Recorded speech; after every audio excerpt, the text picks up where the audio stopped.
Is anyone there?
Hello? Okay, we're back. What's up, everybody? We're here. We are doing a special stream today. Turn the music down a little bit. We're having a special one. We're having a special one today. If you were here yesterday, you saw my fight stick kind of kill itself. Actually, it's been like this for a couple of weeks, but my fight stick has finally decided to kick the bucket. It's just not working anymore. I tried a separate one that I had, and then that one was also fucking up, and so I kind of just said, I guess we're not playing Street Fighter anymore. But then I had a great idea. I have an Xbox controller. You know? It's not just time for Super Mario 64. It's time for me to go onto Steam, create a brand new Steam account, right? Create a brand new Capcom ID account, pick Ryu, choose modern controls, and send this Ryu into the depths of ranked. I mean the lowest of the low of the low. Iron. I forgot what it's like to be in Iron. And so I'm hoping that this can be an educational, you know, if you're stuck in Iron, let me help you out. So it's gonna be fun. I want to see how easy it is to rank up with modern controls, while at the same time being able to teach people how to get out of Iron, how to get out of Gold, how to get out of Plat, etc., etc., etc. And I like that you're smiling because I also have one of these. Check it out. We're going to do actual replay. If I notice that a person in Iron is doing something that they shouldn't be, we have... Hello. Thank you for joining. If I notice something, we're gonna be looking at what are they called? Replays. And I have annotations. We're doing annotations. I'm gonna have symbols. I'm gonna have the wall right here. I'm gonna be like, if you're up against the wall and you're blocking right here, and your opponent is jumping over, you know, you're throwing fireballs, right? What do you do? What do you do? So we're gonna have fun today. Pinktations. We're not gonna talk about frame data. One of the things that people get scared of when it comes to fighting games is frame data. And if you're in Iron, you don't really need to worry about that. We can talk a little bit about it, but we don't really need to worry about it. You know what I'm saying? So, you know how it goes, lads. We're gonna have fun today, but let's just warm up. Every good stream requires a good warm-up. And that means we're gonna do just a little bit of the daily games. So, you need to put angry faces. Thank you. I will try my best with the grind. I've never played Modern. I am a master player going all the way back down to Iron with the intent of teaching people how to play. I do need to put angry faces and smiley faces on the characters. We'll be able to grind. We'll be able to write on them. But yeah, let's just warm up. Every good stream needs a good warm up. We're gonna do our daily games. We're gonna start with block, because we're gonna be teaching people how to block today. Ooh, a bee. Yes, exactly. We're gonna be traveling through all the ages. What about bind? Not a word. Okay. Well, I do play Ryu. I have a Ryu in Masters classic input. I have never touched Modern before. So I don't know. I know how to play Ryu, but also I want to see Brand is a good. I also want to see just how easy it could be to get, you know, Ryu up to Masters anyway. Modern Masters. So I think that the way it's going to work is we're going to have a lot of there's gonna be a learning process where I have to get control. I got to get used to the controls because I play on a fight stick. I don't use a controller. The Wordle is ass today. Fuck. The Wordle was ass yesterday.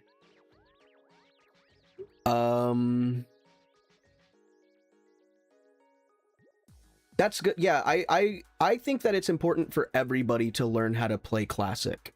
I understand why modern exists.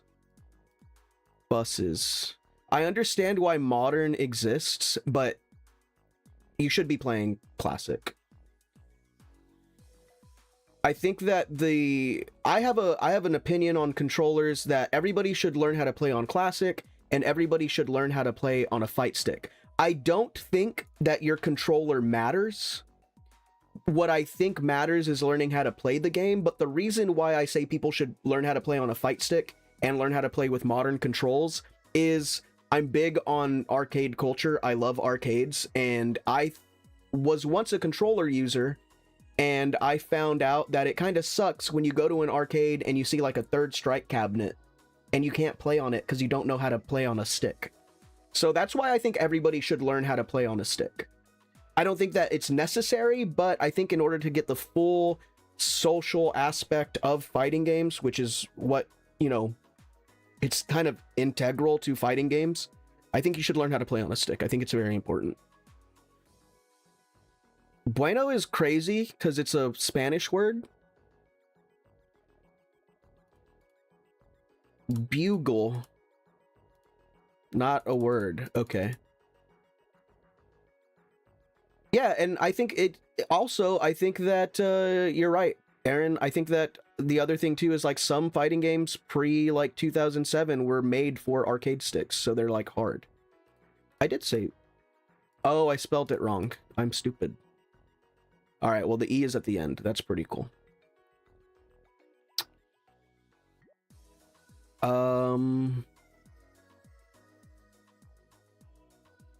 Buns. Buff. All right. Okay. All right. Let's stop jerking around. Let's figure out what we're doing here. Ends with an E. Ends with an E. Oh, is it Butte? Let's go, dude. I am the Wordle king, bro. Holy shit. I'm so good at the Wordle, man. It's crazy. You told me it was ass. Okay. All right. You get laughter for that. That's good. That's a good one. All right. Needle, ink, jet, dot matrix, toner, point break, laser. Okay, so this dot matrix, jet, ink, these are printers. Never mind, I've gotten charcoal, bullseye, period piece, pitch, peel, spot remover, eye cream, clockwork, clay mask. All right, well, let's jet, airplane, toner, eye cream, spot remover, and clay mask. These are facial. Oh my god. Charcoal. These charcoal goes on the face too. Well, I'm gonna lose my mind. Clay mask, charcoal, ice cream, toner. We're done here. All right, never mind. We blew the connections. Peel. Okay, look. That never happens. All right, I tunnel visioned hysterically. Hopefully that's not what happens when we play Street Fighter today. Rarity. Okay, we got an R and a T. That's an E? Oops. Okay, let's chill. R E. What is this? What is this? And that's another R. Reared. Okay. That's an I. I think the Avatar Airbender fighter game looks really cool, and I think that it unearthed another this is repair. It unearthed a really annoying fighting discourse on Twitter again about the difficulty of fighting games, and I think the game looks really good. I think the game looks really, really, really good. I want to play it. As a person who never watched Avatar, I think I probably would enjoy it more if I watched the series. But the game looks really cool. I hate the way the animation looks. It looks like it was animated in Flash. I think it looks bad, the way it's animated, but that's neither here nor there. But I've heard a lot of really, really good things about it. I'm going Paris buns. Yeah. Give me the sweet bread. Yeah. Ants climbing a tree. Ants climbing a tree sounds good to me. This is AI. This looks AI. Is this cheese? Cow or goat milk, salt, and rennet. This is a type of cheese. Okay. This cheese looks really good. This looks like the kind of cheese that, like, it's just like a pizza, the kind of pizza. I'm going over here. That looks fucking good. Gringas. All day. Thing Korea versus Thing Germany. We gotta go Korean, obviously.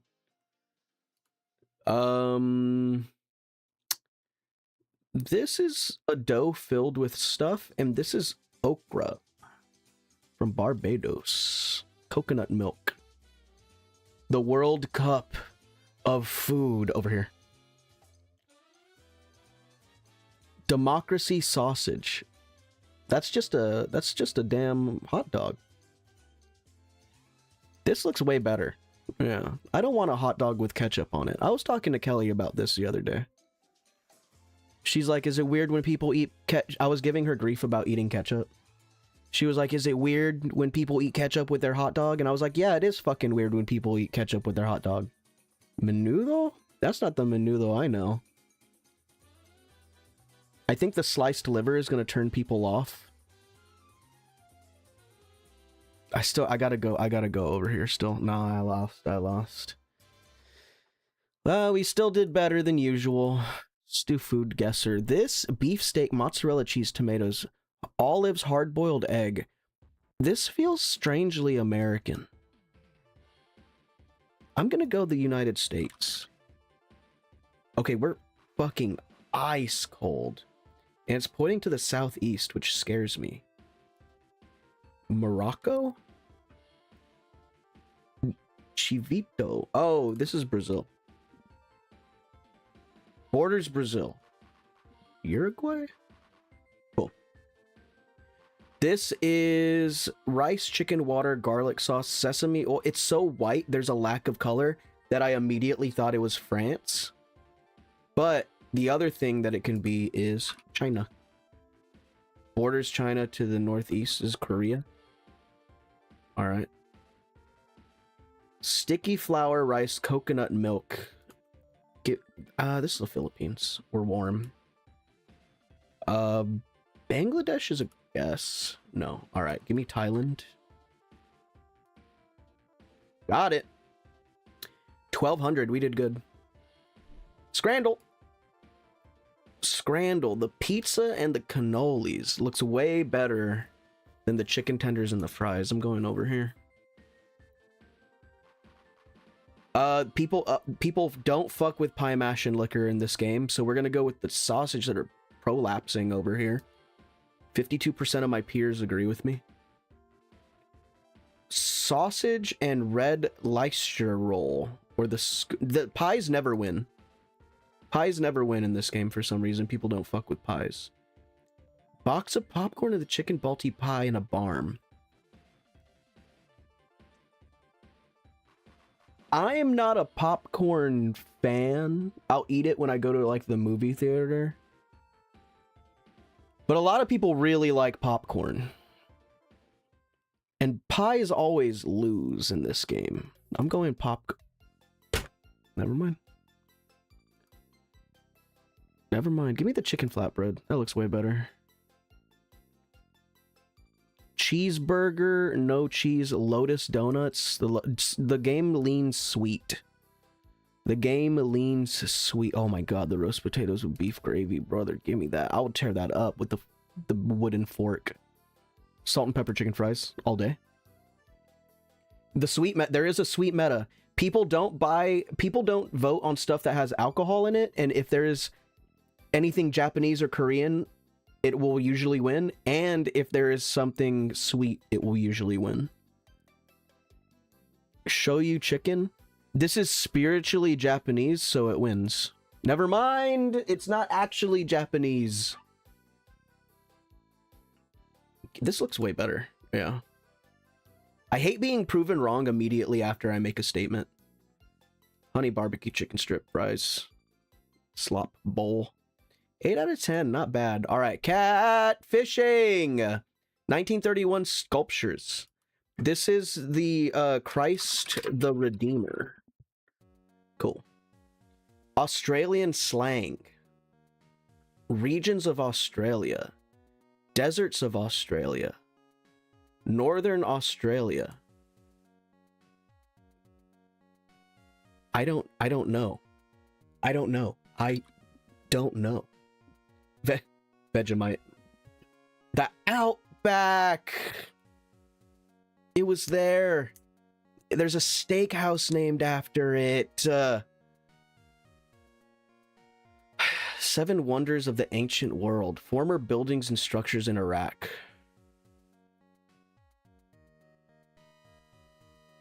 Babylonian art and architecture. Demolished in the 1st century. House of Cards. The Hanging Gardens of Babylon. The Babylonian Gardens. Damn it. You were right. I was wrong.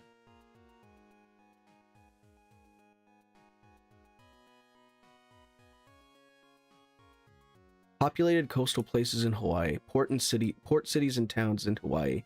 State capitals in the United States. I don't know. Honolulu. Cool. 1990s compilation albums. Coffee houses and cafes in Spain. Culture of Ibiza. Compilation album series branded by bars and cafes. This is Spanish companies established in 1978. Muzak. Cafe Del Mar. 1990s American television series debuts. American teen sitcoms. Television series about teenagers.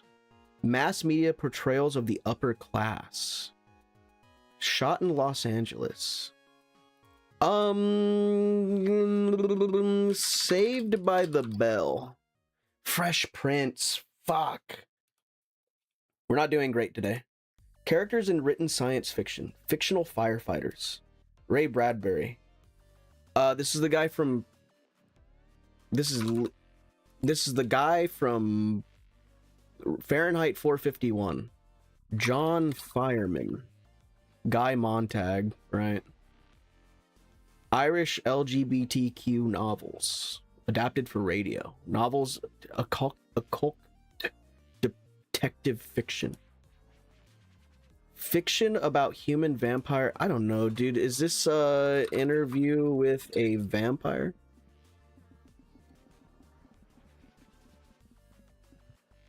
Carmilla. Historic sites and monuments in Antarctica. This is Santa's house. McMurdo Station. We're really blowing it. Zombie films. This is Dawn of the Dead. Plan 9 from Outer Space. We got 2 today. Wow. All right. I'm not doing Redactyl today. I don't care for the Bandle or the music ones. Let's just get on with it. Let's do some damn Street Fighter. Male bird. We're having an off day. Yeah. Yeah, we just need to do, well, see, I'm going to Lucy's Lounge tonight, so I don't have much time to jump in. Ganon is a good guess. No, it's not Ganon. He was introduced in Melee. After Ganon, we like to try, let's get the Cloud guess out of the way. This happened to me before. It came out in 3DS, Wii U. Pre-1997. This is Ryu. Okay. 1987.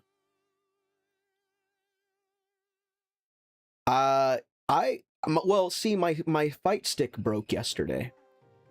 So what we're learning today is we're learning how to play Modern Ryu in Street Fighter 6, and we're taking him to the depths of Iron. And I'm going to teach you all how to learn how to get out of Iron in Street Fighter 6. It's going to be a very educational stream.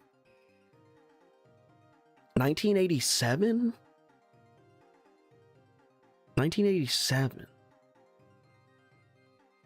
1987 on the Wii U. 1987 on the Wii U. He's also a human. Not Banjo, not Bowser. A human. A human.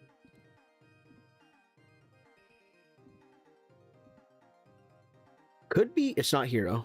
He came out in the other game. Not Kazuya. Could be Little Mac. I think it's Little Mac. It's Little Mac. Yeah.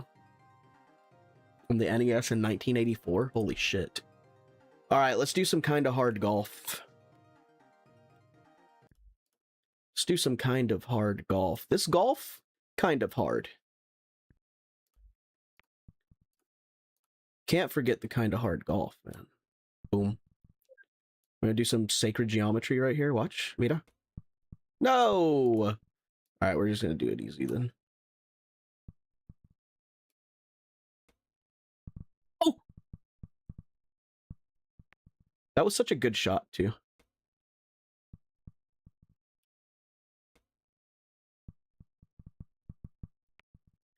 Pissing me off.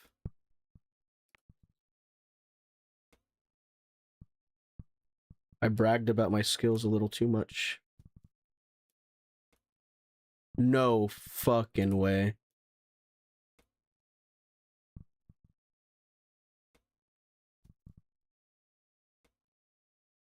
I'm gonna lose my mind. Alright.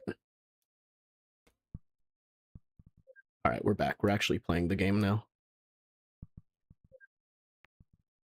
How do we... Okay, we'll come this way. Sure, why not? Yeah. Yeah, man.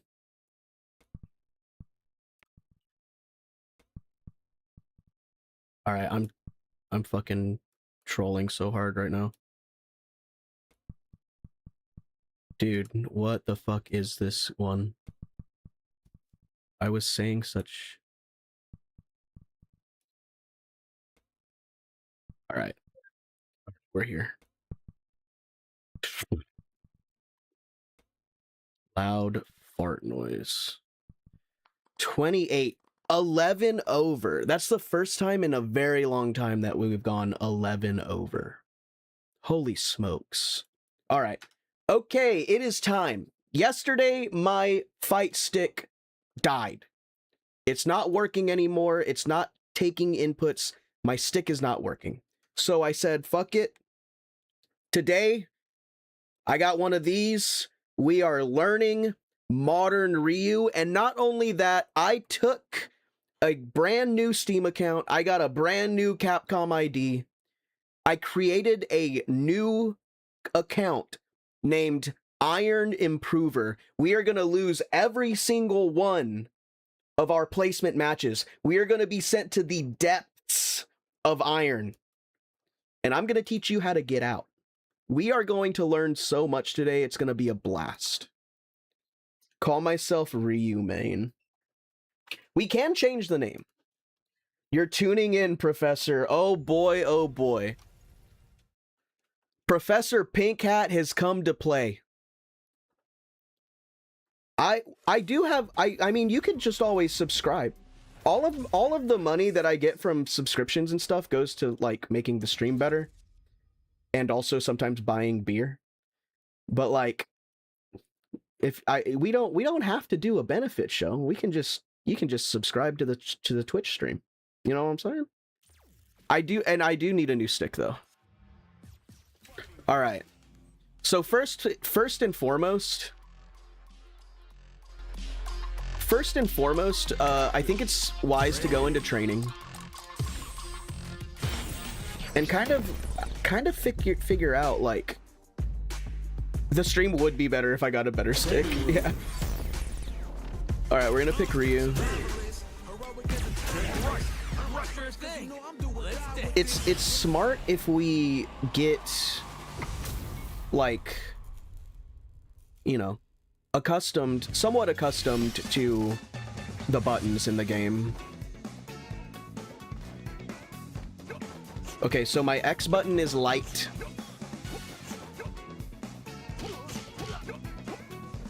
Crouching, oh wow. Oh, that links into itself. Interesting.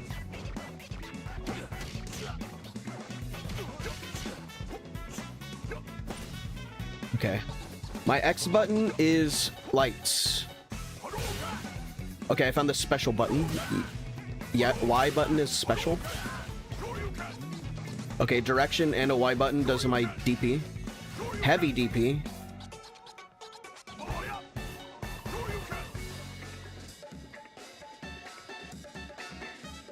Back special does my Tatsu. That's my heavy button. We're going for, okay, heavy target combo into Denjin.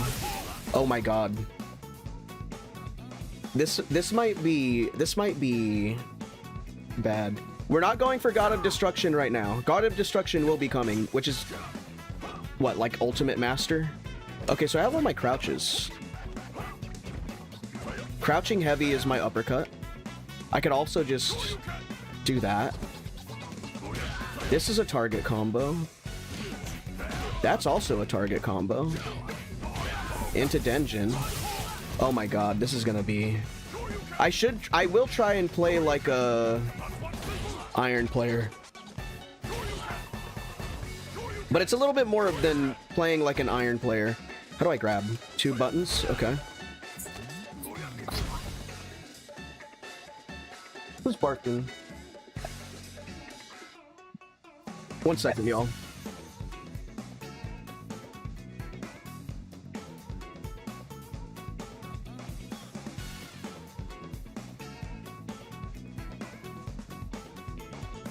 False alarm.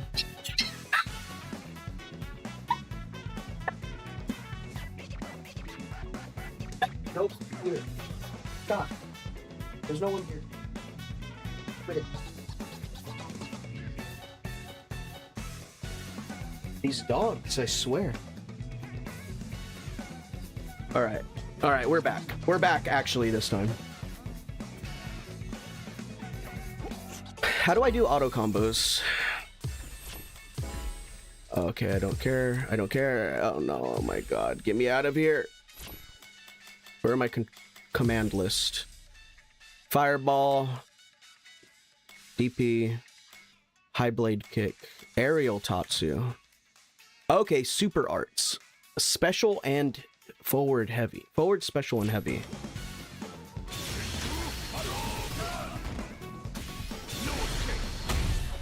Oh, wow. It takes just a button?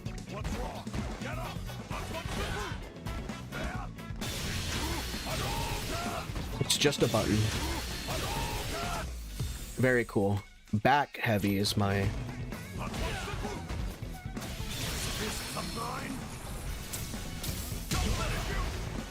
Interesting. Alright. So those... It's just 2 buttons to do my special... My super. I have all of my... Okay, everything's still here. Sweep is down, forward, heavy. Interesting. Throws are there. assisted combo, which is the R button, I think. Yeah, the R button will... The R button will just give me a combo. Very cool.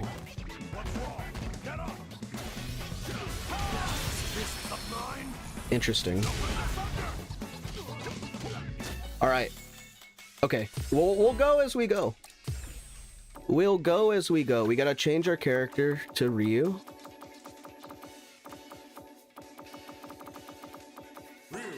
Ryu. All right. Other. Fighter profile. All right. Matchmaking. Character. Character settings. Outfit 1. Second color. Title settings. We have nothing.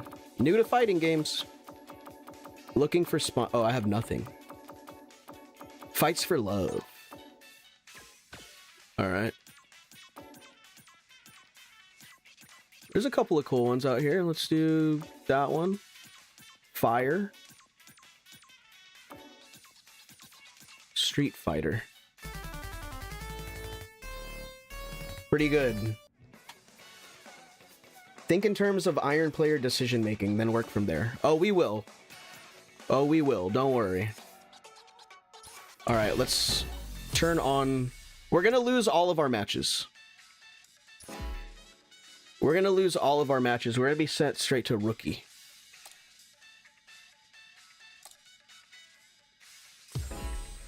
Master League. Yeah. Just take me to Beginner. Select a level of fighting game experience that most closely matches your own. Well, I would be lying if I said Beginner, but... We'll go to Beginner. And then we gotta play... Alright, Luke. Let's take a look. Let's see what happens. This is a computer. It's a computer. It's a level 5 computer. Okay, so I don't think that we're gonna have to play a little goofy, right? Special moves. I can do special moves. I'm an Iron player that only believes that special moves are the reason why fighting games are as hard as they are. So now I can play like the pros. But just... This is how an Iron player plays, I think. I don't think they space that well. Wow. Wow, we did it. This is crazy. They throw you in... Oh, I didn't do any of my aerials.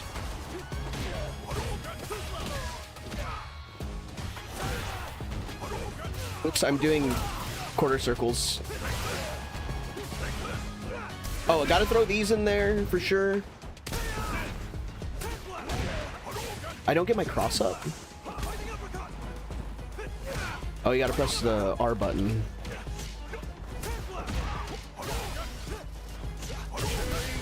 Okay. This is insane. They just give you, they say, here, play a level 5 computer.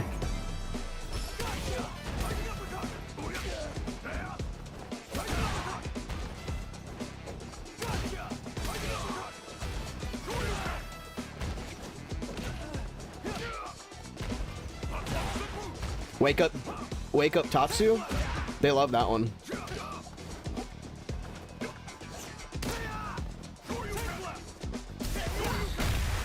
Oh no.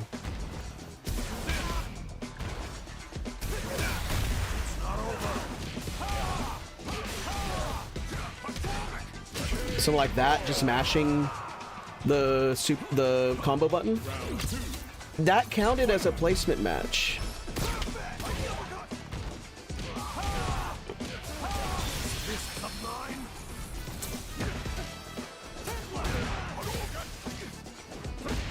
I'm trying to play like a...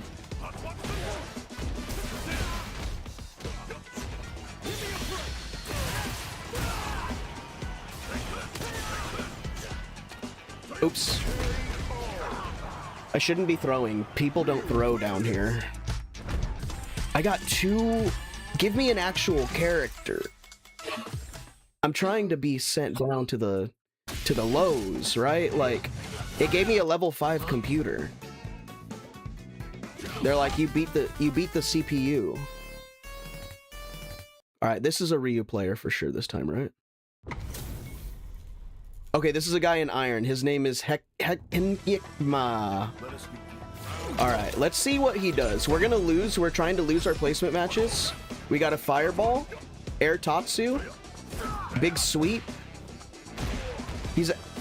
You know, he's not playing awful. He's hitting me with buttons. That's probably not... There is the first one. We gotta act like we're playing a little bit, right? He grabbed. He baited the DP. Will he do it again? No. Oh, dang. These fighting games are so hard.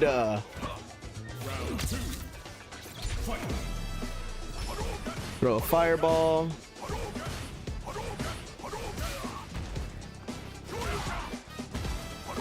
Let him know I don't fuck around.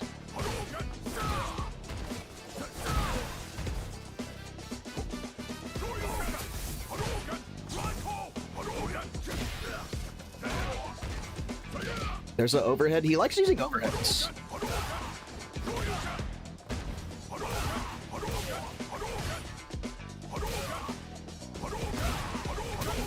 A lot of fireballs going around. No real pressure. Here's this. Oh, the DI. Oh, dang it.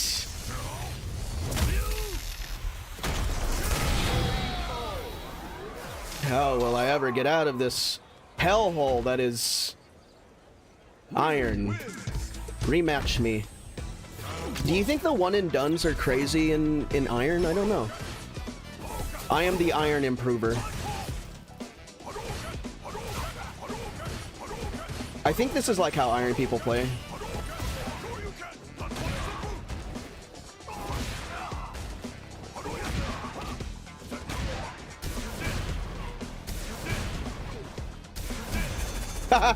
Okay, that was mean. That was mean. I shouldn't have done that. Okay, I need to play smarter.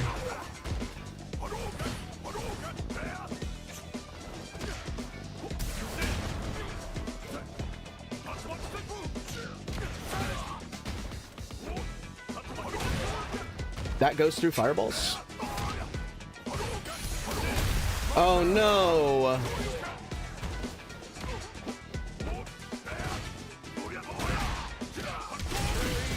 All right, we took a game.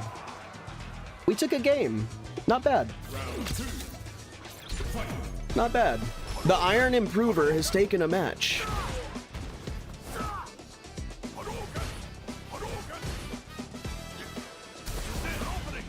Oh, what? Oh. Random Tatsu's in neutral.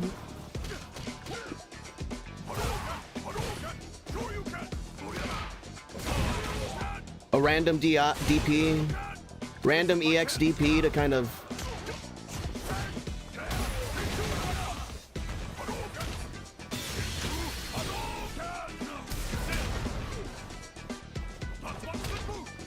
Random Tatsu? What's the random Tatsu's for is what I want to know.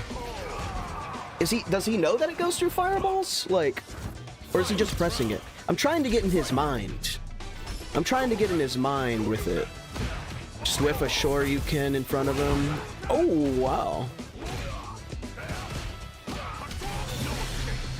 Random level 3. He's like, these fucking modern players, dude. They have it so easy.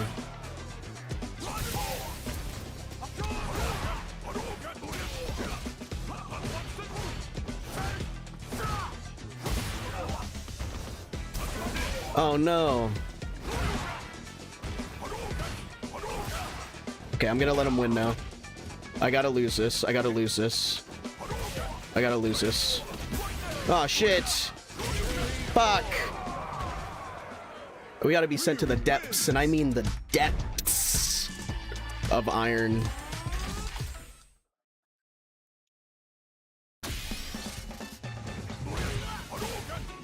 I mean, there was just...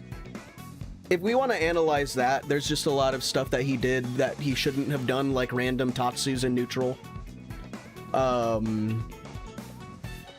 Approaching this, I think I'm gonna have to approach it in a manner that is like... I have to approach it in a manner... Like, okay, I'm gonna keep jumping in. Or I'm gonna keep DIing. And see how they try and solve those problems. That way we can talk about it. Because I don't think that anybody is going to be doing anything... I don't think anybody's going to be doing anything Oh my god. This is such a long queue. I don't think anybody's going to be doing anything crazy. Does that make sense?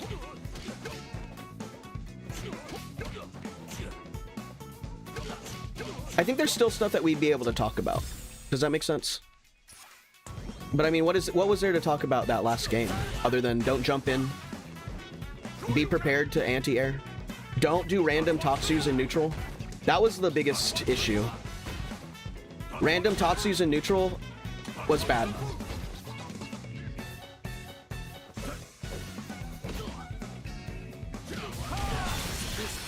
Okay, that just leads to a thing. This game is not looking for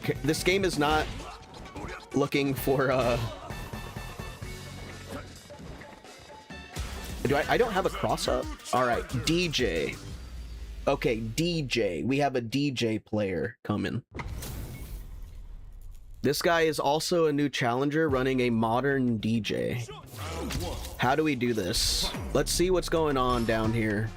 He's just standing, not being very fast. We're gonna whiff some jabs in front of him. Okay, this guy simply just does not know how to play the game, it looks. He's moving very slow. He doesn't know how to block, I think. It doesn't look like he knows how to block. There's our first DI. Yeah, he doesn't know how to block. So he's gonna keep getting hit by meaty Shoryus. And he's raging right now. That's our first lesson. Learn how to block. Don't DI randomly. We're gonna have to lose to this guy. He is not blocking. He is really... It is stuck in my head. Okay, I need to stop blocking too. Because he doesn't know how to block. Yes, I'm playing Modern because my stick broke. But I'm also playing... I've also created a brand new account. We're gonna get this Ryu all the way down to the depths of Iron. And we're gonna see... how hard is it to get out of... how hard is it to learn Modern and get to Masters? And two, what can we learn? How can I teach people how to get out of Iron just in general? Like, this is a big one. You should block. You should learn how to block. This guy doesn't block. Who we're performing against is not blocking. I'm hitting him with meaty DPs. And he has yet to block a single one. So that's our first lesson. That's our first lesson. We're just moving towards each other like rabbits.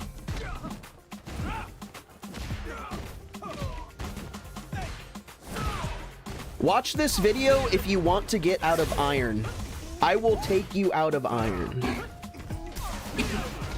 I'll tell you what, Sauceman. When I created a new character and a new account, I had to make a brand new Steam account. I had to make a brand new Capcom ID. I had to make brand new everythings, and then I start the game and you're barraged with like a bunch of like pop-ups and stuff. No fucking wonder I skip, like, new players skip all that shit all the time. I don't blame them one bit. I don't blame them one bit. Okay, so I'm starting to learn.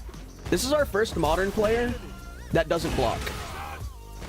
Who is gonna go very...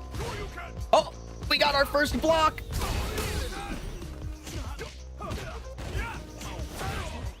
We got our first block.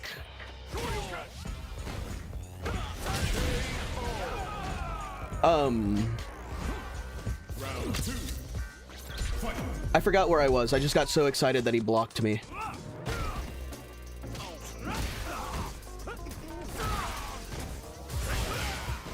He's not blocking, man. That's the problem here. This guy's playing exactly like an Iron should play. And I'm gonna give him tips on how to... Oops, I shouldn't throw. People don't throw down here. People throw out random, and they're constantly moving towards each other.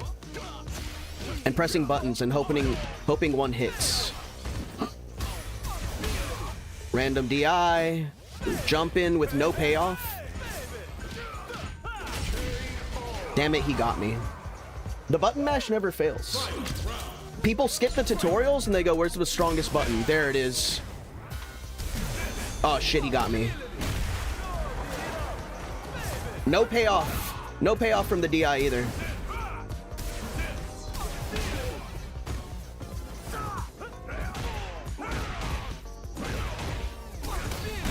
Ah, shit. This is modern. This is as modern as it gets. Of course, the Iron modern player knows how to counter DI immediately. Frame one. Damn it! 2 DIs. He can't. Son, I think you should relax.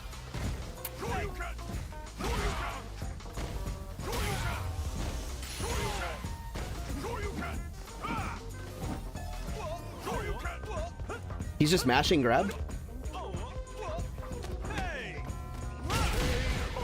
All right. Damn it, he got me. Okay, this is a good learning experience. We're gonna watch the replay. He needs to press buttons faster. Let's slow this down. We're gonna use our new patented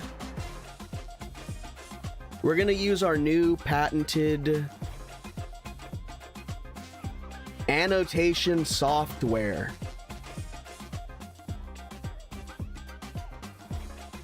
I got everything ready for y'all. Where is it? There it is. Look at that. We can draw. We can draw. All right. So obviously we're going to be annotating some of this. Let's watch the game. Play please. Slow it down. Why don't you slow it down for me? I mean, off the bat, we can already see that the biggest thing here is this guy is just mashing buttons. I found this out immediately. That's going to be our first lesson. If you're an Iron player, there's got to be a way to do this properly. If you're an Iron player, I probably need to move my camera too, huh? We're going to want to avoid doing shit like this. The raw... Don't do that. No raw... Here, let me make it bigger for you. No raw DIs. If I wanted to make sure that this didn't work, I would simply DI him back. But the raw DIs in neutral, not a great idea.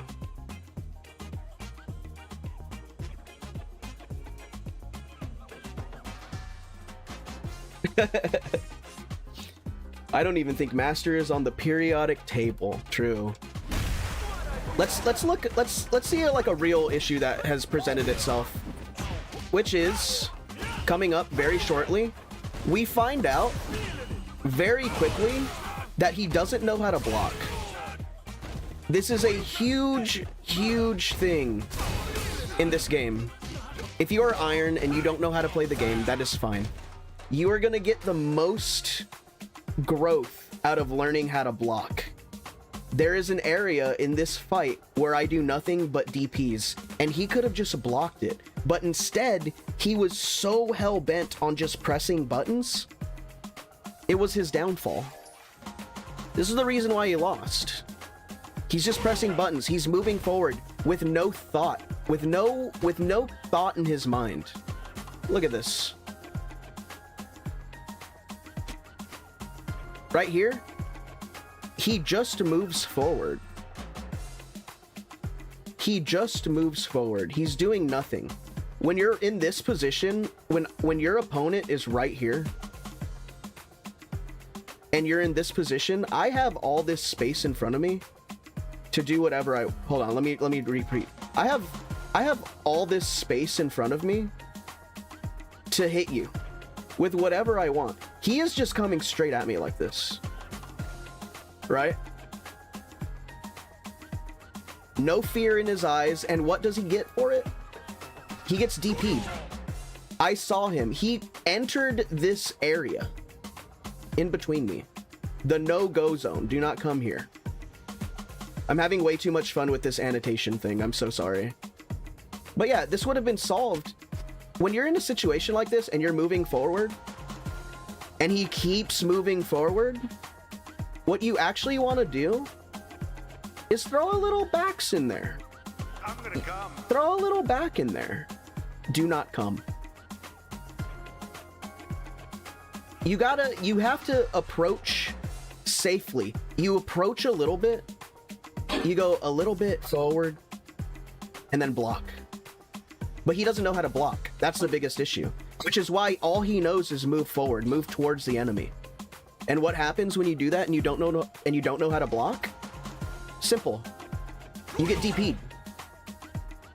I was so far away from him. That DP was so far away.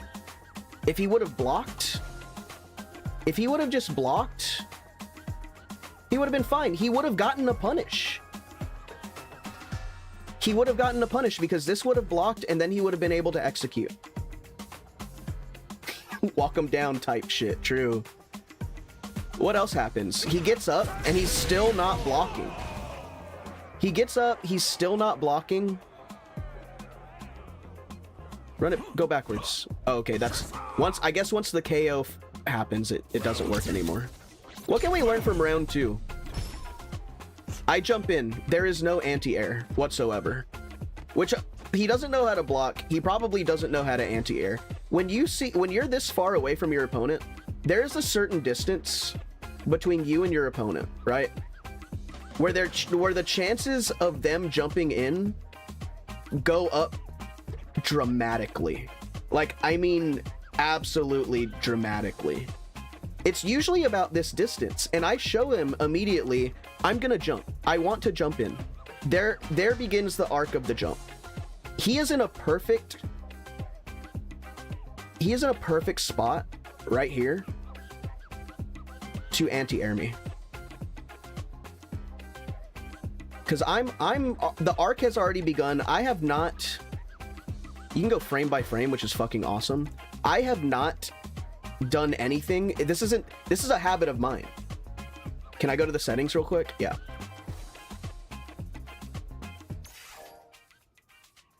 Okay, I'm in the settings.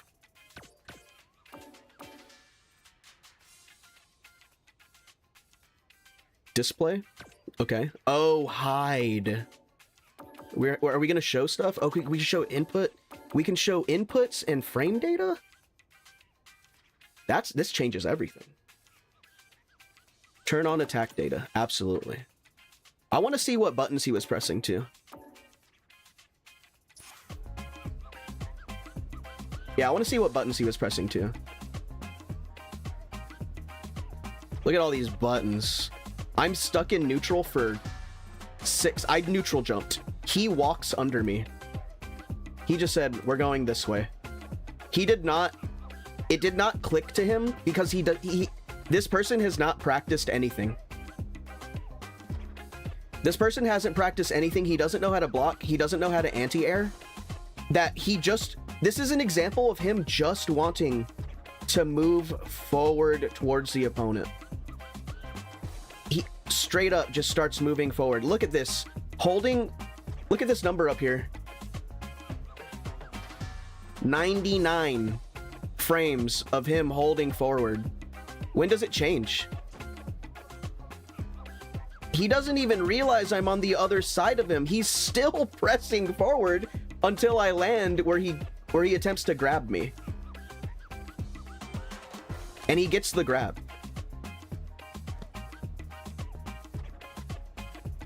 So an anti-air and just some general awareness would have changed this a lot.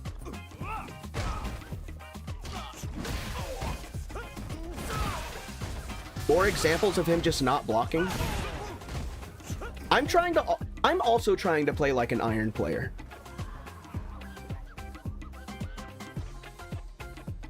I'm also trying to play like an iron player. So like, there's one that's super useful. I feel like I turned them all on. Is it frame data?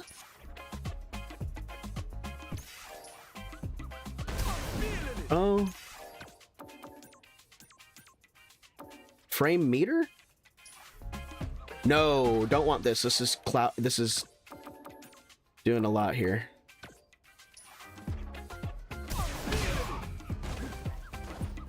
Jump in, slide. He found a button that he liked. Grabbing, pressing random. Just it's like he's limit testing. This is a very limit testy guy. He's like, what will my buttons do? Which I think is good. Which I think is something that's supposed to, you know, you're supposed to do that. So I'm not making fun of this guy. I'm just offering some critique, right? He's learning. We're all learning. What he needs to learn how to do is block. That's what he should focus on. He's in that new stage where there's shiny stuff in front of him and he wants to press every button. He hasn't taken the time to be like, you can stop, you can block, you can look for the opportunity for an anti-air. Instead, he just wants to just go crazy. And I think that's what we're gonna see a lot down here in Iron. We're gonna see a lot of this down here in Iron. So the moral of this particular story, the moral that this guy, what he needs to learn is to slow down and learn how to block. That's it. There's one that shows how plus and minus every move is in real time. That's really cool. Battle HUD settings? No?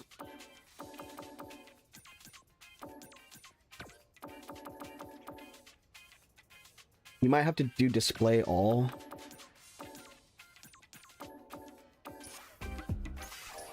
Okay, let's see this. Oh, I see. That's really cool. Which one is this one? Okay, this is the frame meter display.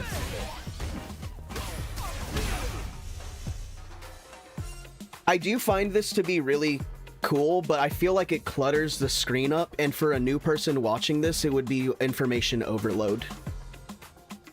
I think this is awesome for like when we get to platinum, we can start talking about frames, but I don't think that we're trying to teach them about frames right now, right? Like, I started this stream with a goal, and I want to teach Iron players how to improve while also learning how to play modern controls. But let's move on. Let's move on to the next one. Let's just see. I can still draw here. So cool. We're gonna get to the depths of Iron. I want to see the most fucked up shit. Here comes a new challenger. All right, a Ken, a potential modern Ken, 154 LP named Joshipu. Whatever will happen. Let's stand back and just see. Fireball, fireball, fireball, fireball, fireball, fireball, fireball, fireball. Oh man. Okay, he's chipping away. He's given up. There's our first DI. Random Shoryuken. Random DP.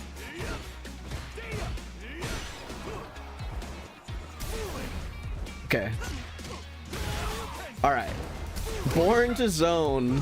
He needs a okay, merch idea. Merch idea. Born to Zone sticker. Born to Zone stickers.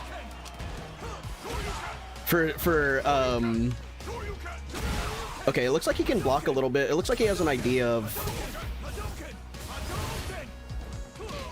There's the first jump. Alright. Born to Zone, forced to rush down. I like it. Alright, so he's gonna throw a fireball. Can he block?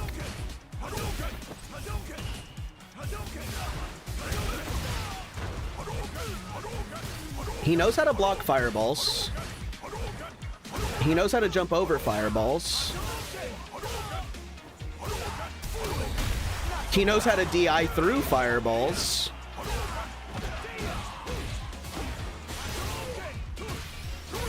Okay. He's really in my face. And that'll kill me? He's just in my face. He's either not in my face or in my face. He's either throwing fireballs from full screen or he's in my fucking face. He's jumping in to get in my face and DIing to, you know, there's the DI. There's no in-between. This guy has no concept of the in-between, which is fair, which is fine. He's learning. We're not making fun of these people. We're teaching them. Jumps over my fireball. Gets in my face, which is what he wants to do. We're gonna mash Dragon Punch. So what happens if we just stay in an uncomfortable area?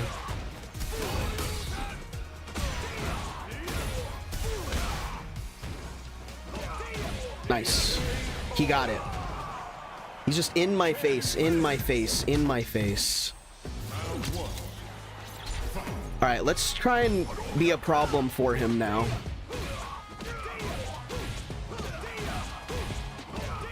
Can I DP out of this? No. Now I can. We can grab him. He probably doesn't have... He has a concept of grabbing. He's throwing fireballs. He's gonna jump. He jumps in, and this actually makes a lot of sense for a new player. You learn the idea of, okay, he's gonna fireball, I'm gonna jump in and aerial him. Joshipu is going a little nuts. And he has the patented, oh, that was supposed to be a medium punch. He has the patented shitty Wi-Fi, so that's even cooler. You okay, Hemingway?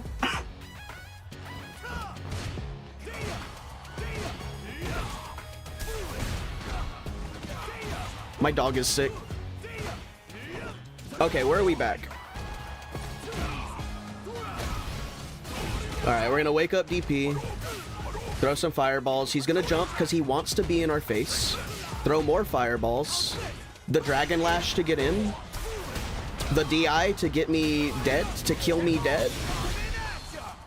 The level 3. I'll tell you what. If I played this guy in like Platinum, I probably would still lose. Oh, that shit is lagging. Dang, he knew. Alright. Thank you, Joshipu.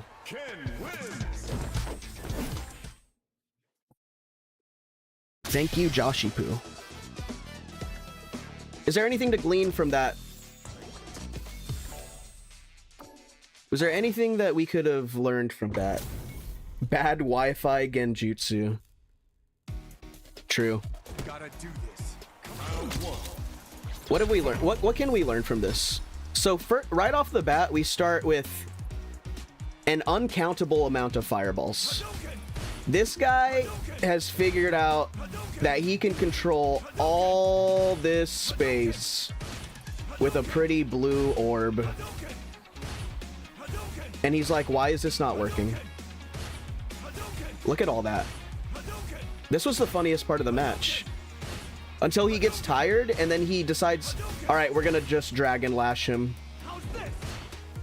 into a block. He's like, this guy's blocking everything. And thus begins the mix-ups. The random DP. This works really well. This guy knows what he's doing. If your opponent doesn't know how to, if your opponent has like no idea how to block any of this, and you're just straight up fucking mashing, which is what Ken players do. This is the quintessential, like, this is how Ken should be played in Iron, and you will win all the time. Spam fireballs. Nobody's gonna block, probably. He's doing great. He's doing great. He just has no awareness for the middle of the game. He wants to either be in your face attacking, which is good. And if he's not in your face attacking, he's like, okay, I'm gonna zone with fireballs. But look, he's just in my face. DI on wake up, mixing me up with his Jinrai kicks.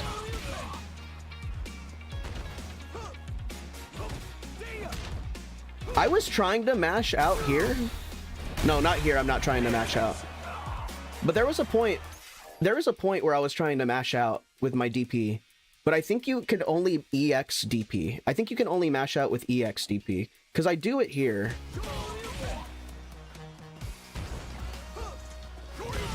There's my DP.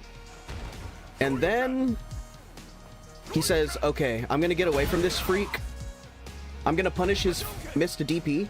That was a good... This is good, actually. You can jab it? Oh, I should... I think I've done that before. This is good right here. He had the wherewithal to punish my random DP. He was like, oh shit, that guy's up in the air? What do I do? Well, I'm gonna meet him right there in the middle. And what happens? He gets a DP punish. And then begins his offensive pressure. Pulls back, starts throwing fireballs again. Throws an E, he spices it up with an EX DP.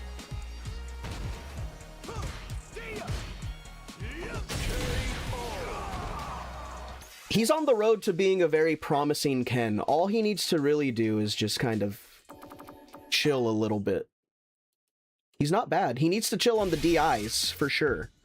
He doesn't need to be DIing that much. Somebody needs to take that button away from him, but down here in Iron, what do you expect?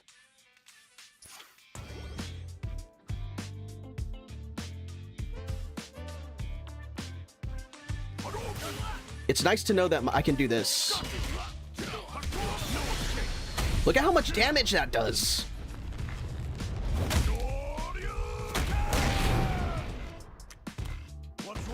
Wow, thanks, Modern Ryu. I still don't know where... Okay, this is my grab button. I don't need that. That's my DI button. This is my... Oh, I can do that too, huh?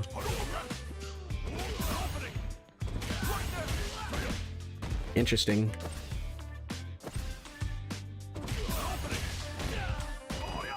What about something like this? What about something like this? Interesting. Yeah, modern controls are so weird. Modern controls are very weird to me. The cues down here in Rookie are crazy. so far in Rookie, what have we seen? We've seen people who can't block, and we've seen a Ken that is literally insane, who is probably gonna make people who don't know how to block and don't know how to deal with DI go insane and put the game down. I think new players pick up the game and they go up against... Ooh, Silver Lily, let's go. I'm ready for that.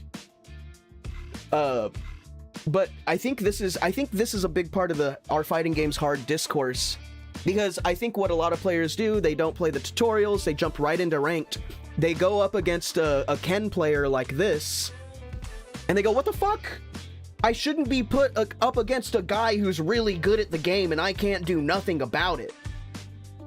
And that's where we get these opinions that don't deserve any time to think about. Does that make sense? Is this a modern Jamie? It is. It's I am Bobby Doodle. What is the modern Jamie gonna do? Are we gonna see a heavy palm? All right, he's gonna drink. He's gonna drink. Immediate approach with the D. Oh my god! Oh my god! I didn't know it would be like this. I didn't know it would be like this. Holy shit!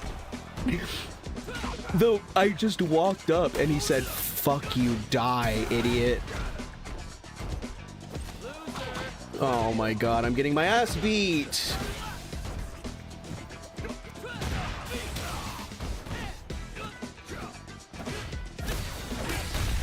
I got one of those too, buddy.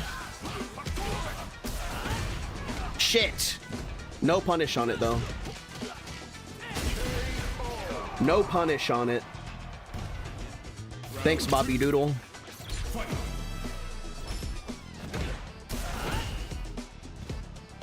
He's like, oh shit, that's never happened before.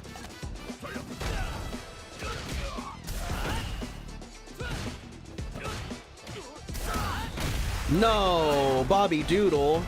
So Bobby Doodle has an addiction to the DI button. An extreme addiction to the DI button. And let's see if he can anti-air.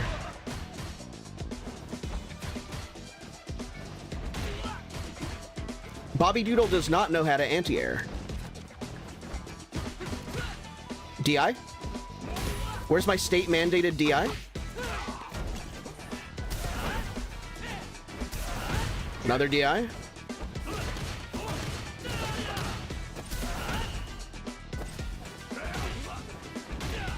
So Bobby Doodle does not know how to anti-air. Or block. Let's see if Bobby Doodle knows how to just straight up block.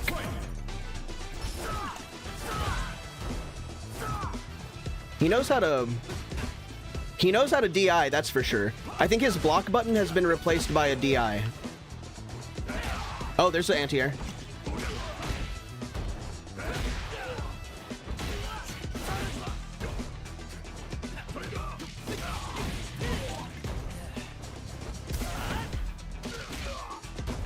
There's the anti-air. There's a random DI. Oops, I think this kills him. Oh no. I didn't mean to do that. I'm sorry, Bobby Doodle. Fuck. Will he leave? No, he will not. I don't think Bobby Doodle knows how to block.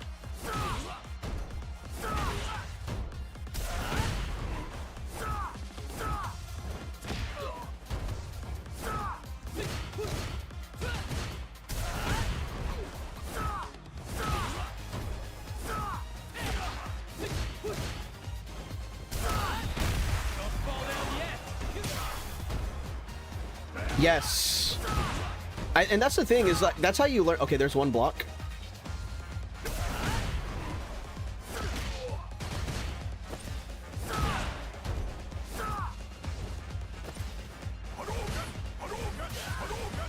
I guess I could have been seeing if he could block like this. Does he? He doesn't know how to. He doesn't know how to get around fireballs. Looks like. Okay. Um, yes, you're right. Which is why I'm planning on turning this into a... I want this to turn into like a, are you stuck in Rookie? Let me help you out. You know what I mean? The way the way tutorials work in this game, nobody plays them. He keeps jumping right into me.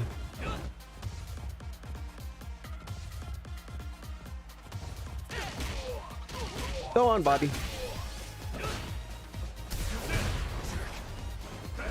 He is trying to air. He is problem solving. That's really smart.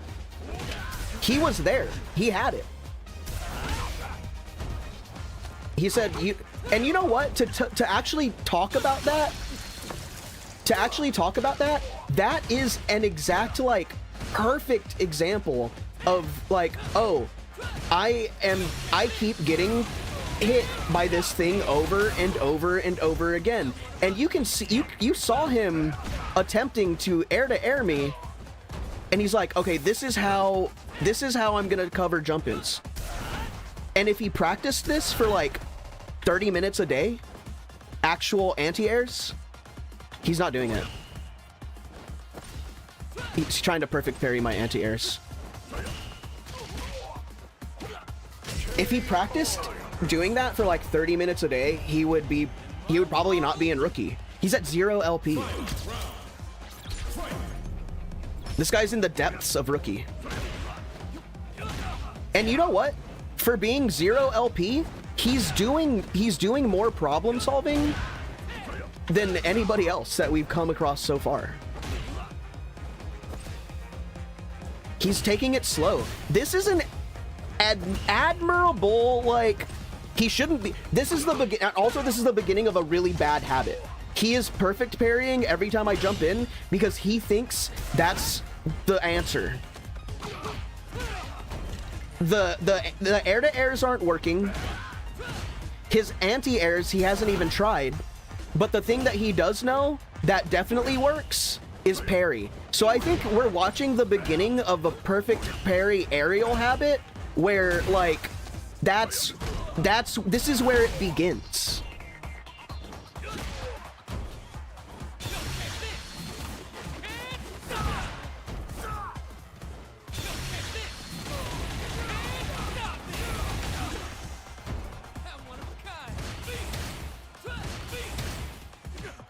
It's blocking is like so second nature to me that I'm just standing there blocking.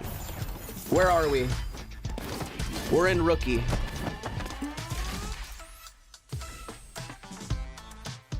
Oh yeah, I won the first match, I forgot. We're sitting at 0 LP.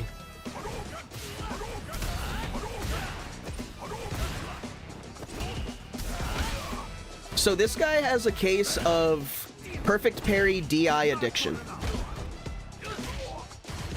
He almost had the answer, but it wasn't working for him, so he gave up.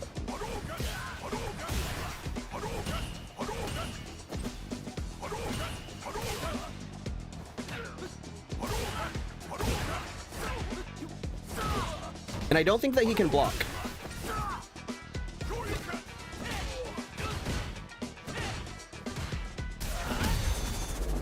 Goodbye. So he doesn't. I mean, what do you say about this, right? Like, this is a guy who can block, who can jump, who's addicted to the DI button, who's addicted to the parry button, and he's not doing anything other than parrying.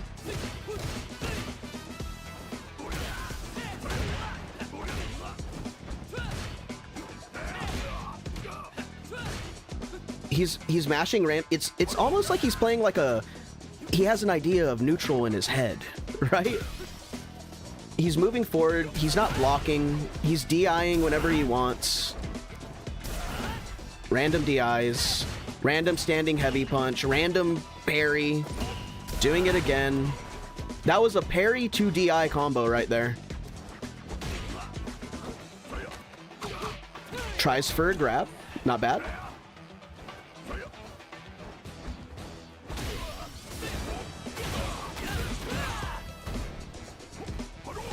Throw some fireballs at him, see what happens. Whoops.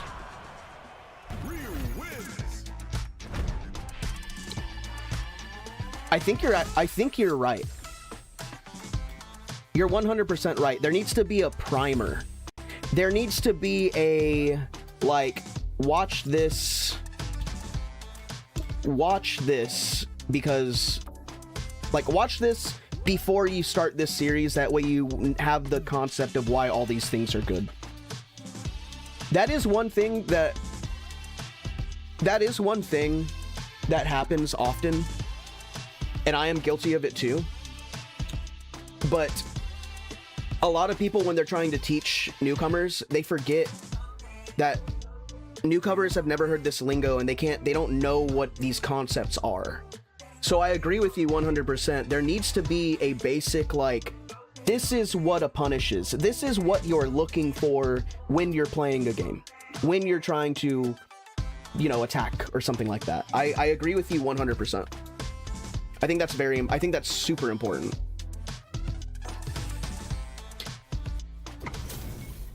Let's look at this. Let's look at this modern Jamie player, because he knows what he has an idea for it. He just has severe DI addiction. He has a severe DI addiction. Yeah, the glossary is a great source that people should utilize. Yeah, the fighting game glossary is, like, really good. So right off the bat, we're hit with a DI. Not even 10 seconds in. Not even 8 seconds in. We are hit with a brutal DI. The confusion in my face. We're 6 seconds in. And just approaching this man, he lets us know what his game plan is. Boom. Big DI. Big DI. Huge, big DI moment. The first thing this guy does to us. And I think we fall for it. Huge. And then he's able to capitalize off the DI with a heavy punch. Starts drinking, does another DI. It's kind of whenever we invade this bubble right here. He's like, all right, this is my DI bubble. This is where I DI if they're here. Dashes in, goes for a grab, whips it. I walk in towards it. And then he's just mashing buttons on my block. This has to... Another DI. I think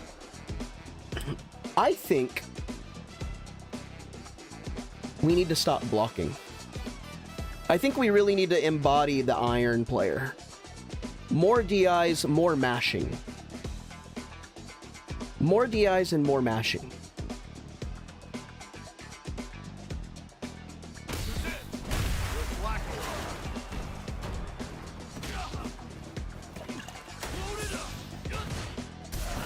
But really, this guy is just playing the way that he thinks he's supposed to play.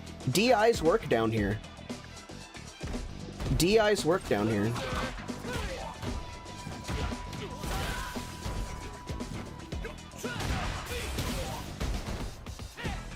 Smashing buttons, hoping for me. And I don't... He's not doing these high concepts, right? He's not mashing heavy punch. I think he's just pressing heavy punch to press heavy punch. I don't think he's like, oh, this is...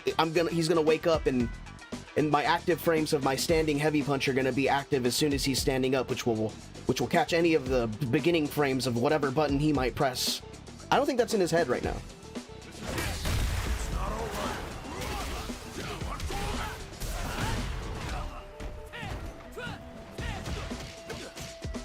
Yeah, this guy, straight up from the get-go, this guy has proven himself to be a DI addict.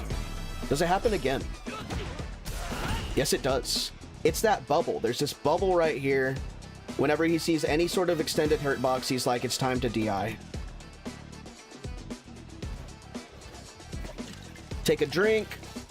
Get grabbed for it. Another DI.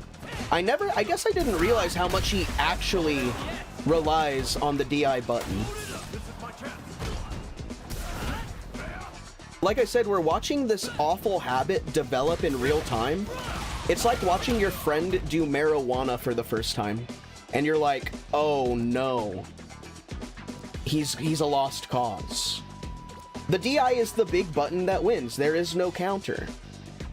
And that is a huge mistake for players in Rookie. If you want to get out of Rookie, here's your first tip.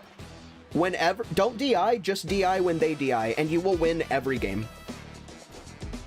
If you learn how to block, anti-air, and DI every time your opponent DIs, you will win every single game. Just straight up. That's how you get out of Rookie. The easiest way to get out of Rookie is to block,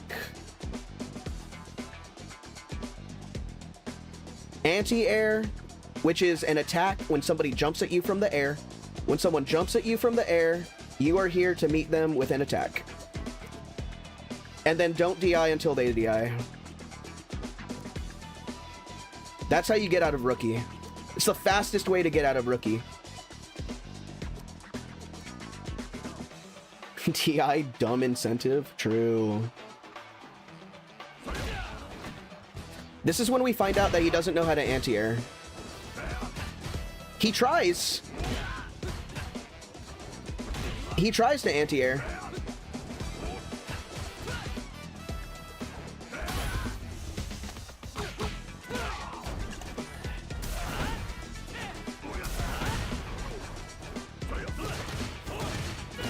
He just can't quite figure it out. It's either parry. He just can't quite figure it out.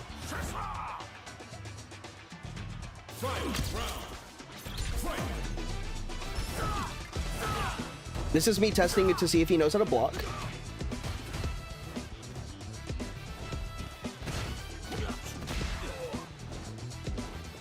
He was like, oh shit. You can see his brain working a little bit here. He said, wait, that worked.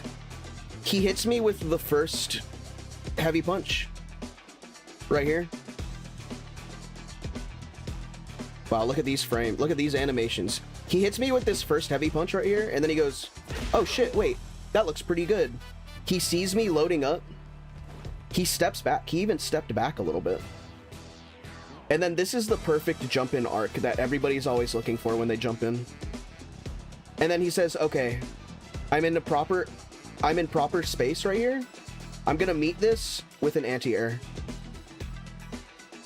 And let's see how that plays out for him. Beautiful. Amazing. And then I tried to do it again, and I think and then he chooses to drink instead. But yeah, there was a lot to learn. There was a lot to pull from there. Learn your anti-airs, learn your blocks. Don't DI unless they DI first. Just straight up. What else can we find? 51 LP. You can't lose LP in ranked. If you're a rookie. I think you can't lose LP up until gold? They're like really trying to funnel everybody into gold, platinum.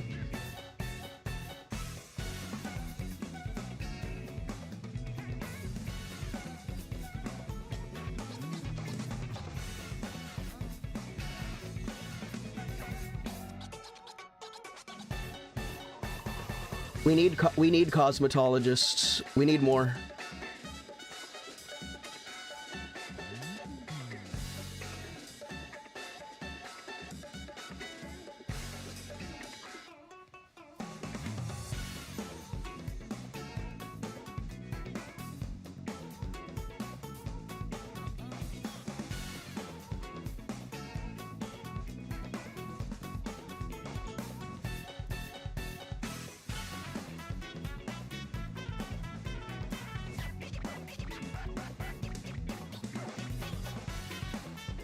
Oh, my E got fucked up.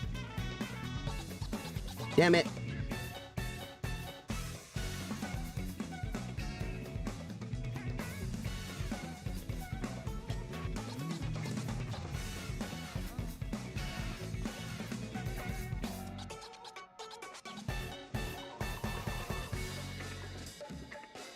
We're just waiting. You know, the queue down here in Rookie is actually cut quite crazy.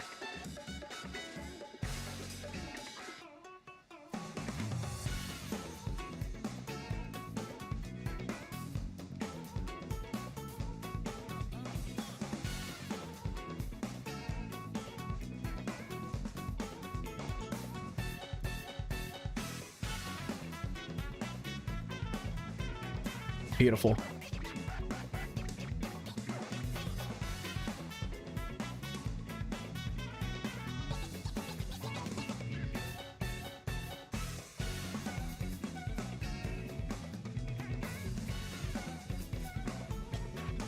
It should have been yellow. Dude, I am having way too much fun with this annotation program. This shit's so... This is everything I wanted as a commentator.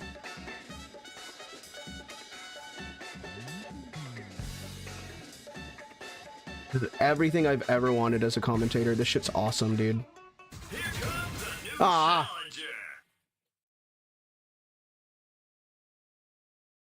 Alright, Terry.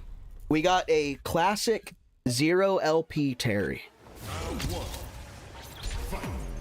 What do we got here? He's moving around? He's moving around with intent. Oh, hold on. I don't know if he's moving around with intention or if he just thinks that's how he's supposed to move around. He's blocking. He's blocking. DIs to beat the block. Guys, I think we got another... I think we have another Smurf on our hands. Woke up and blocked, too.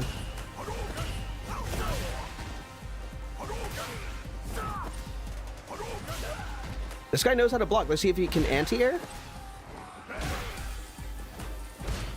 He can block.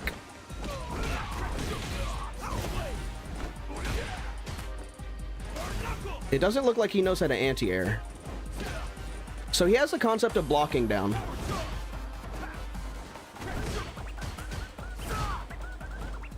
He knows how to block. Not once has he tried to anti-air me. He's aired-to-aired me.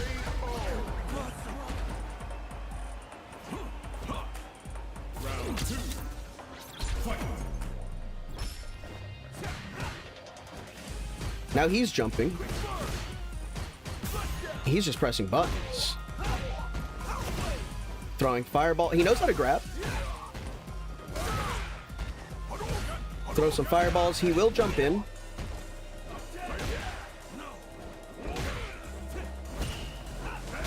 So he doesn't... He can't... There's the first actual anti-air that isn't a parry. There's the parry. He's just trying to parry. He parries and then rising tackles. Very interesting.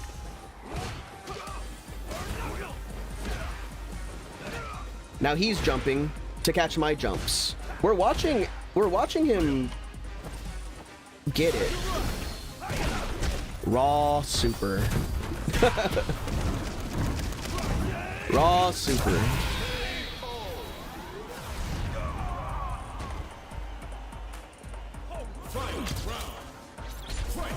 Yeah, I think it's quite simple. Throw some fireballs. Can he overcome the fireball gauntlet?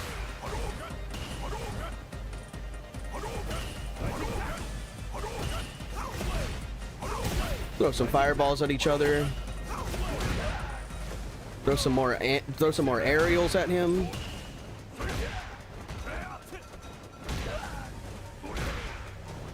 A lot of these guys don't know. It's just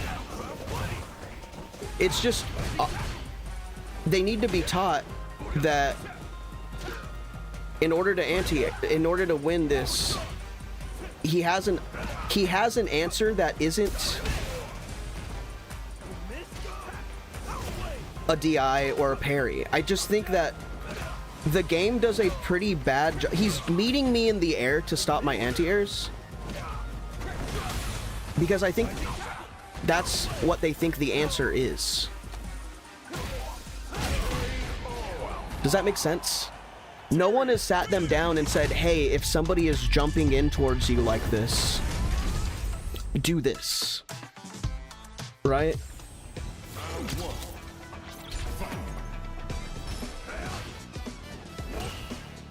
I'm gonna see... See, he's parry... Okay, there we go. I'm gonna see if he knows. After this game, I'm gonna invite him to a private match.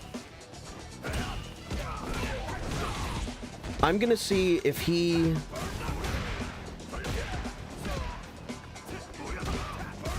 will take my advice.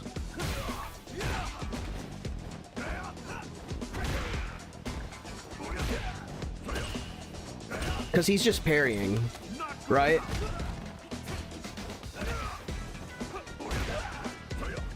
Dude, that's the stick that I want. I want that stick. That's the stick that I'm gonna save up for.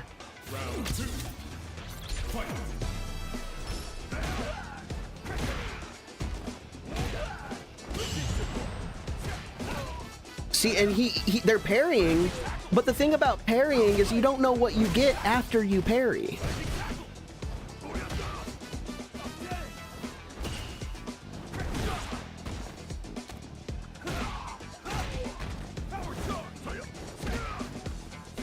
You don't know what you do after you parry. It's a bad mechanic.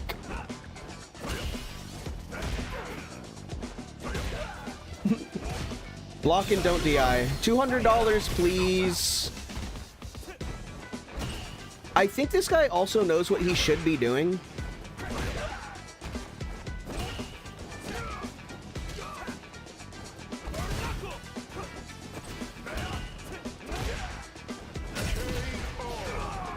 He's hitting me with air-to-airs, which is fine, you know, but I feel like I can just be like, hey bro, just rising tackle me, or what is his, does he have like a crouching uppercut? Does he have like a crouching heavy button? He has to, right?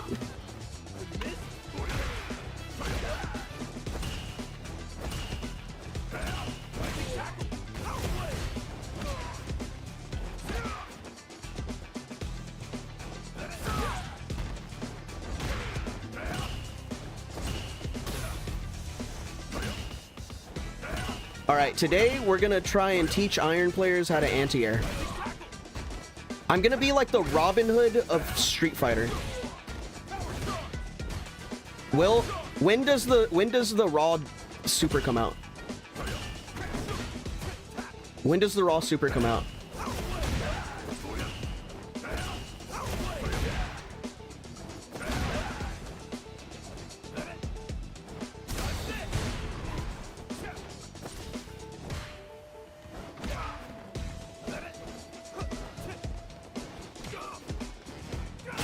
Nice. Let's see if we can get him into a private room.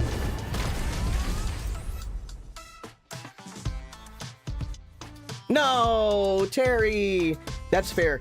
Being invited to a private room has to be scary, right?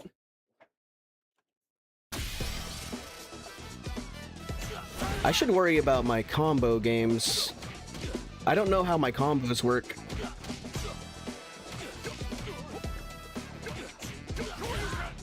Okay, interesting. That's off a low? All you need is donkey kick. Alright, a grappler. Our first grappler in Rookie. What do we think we're going to see here? Lots of attempted command grabs. She's afraid of me. She knows how to block. That's good.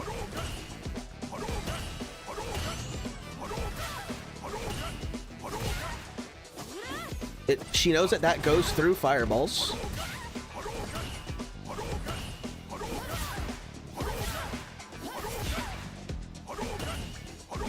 Okay, so she has a fireball problem.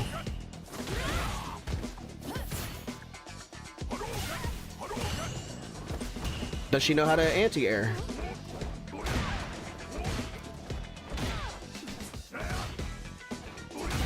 No.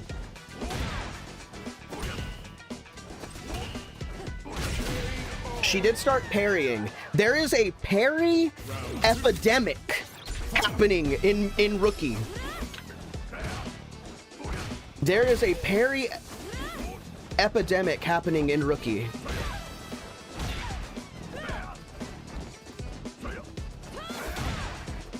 I'm trying to get in the head of an Iron player and understand. This is the second Iron player that has tried to deal with jumping in by also jumping at me too.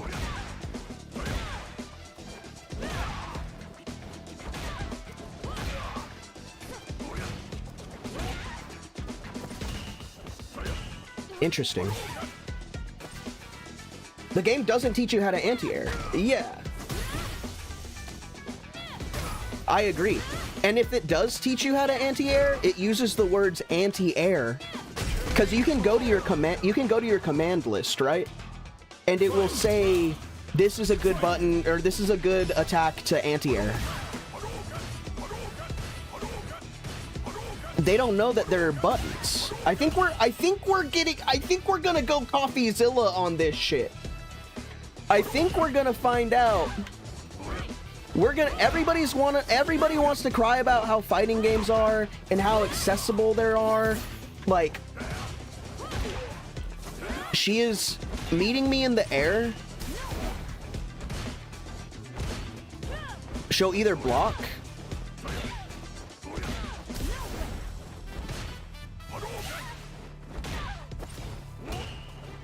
She says, okay, I have to parry now.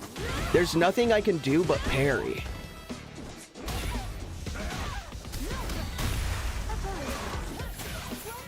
That kills me? No? That kills me. Good grab. The discourse is awful. The discourse is brutal. Did she leave, dude? Oh, that's so lame. She's never gonna get better. I am here to help you get better.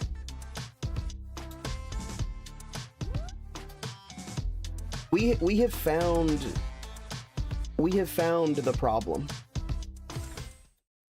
All right. So that's the issue. This is the main issue that we've found in Rookie. They don't know how to block.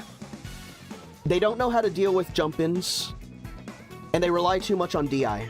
I'm sure everybody already knows that, but my job isn't to say it out loud. My job is I want to teach these people how to deal with it. So right now, my goal is if we could just get one person in a private lobby and teach them how to anti-air, I think that my job will be done for this stream, right? Then we can focus on other stuff. The game doesn't, and you're right, Sauce Man, like, the game doesn't teach you how to anti-air. The game doesn't teach you what an anti-air is. Or maybe it does, and people don't play the tutorial. I'll be honest, I haven't played the tutorial, but the tutorial's not made for me. You're right, Hemingway? Alright, we got a jury. A modern jury. What are we gonna do? Are we gonna get a lot of... I have not seen one drive rush except from that one DJ player. Does she know how to anti-air? Immediately with the parries. Okay. She says, I'm gonna jump too.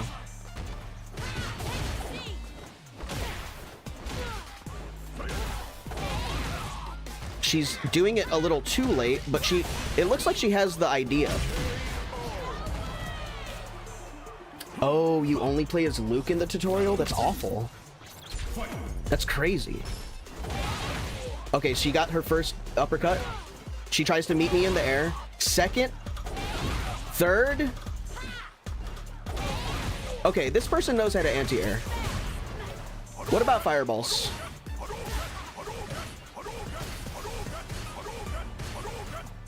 Is she gonna just let me chip her away?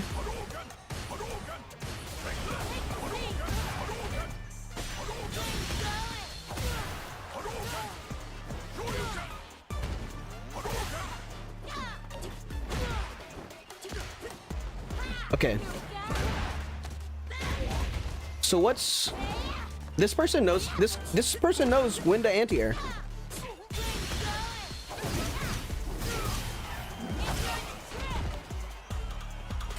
And then she just walks me down.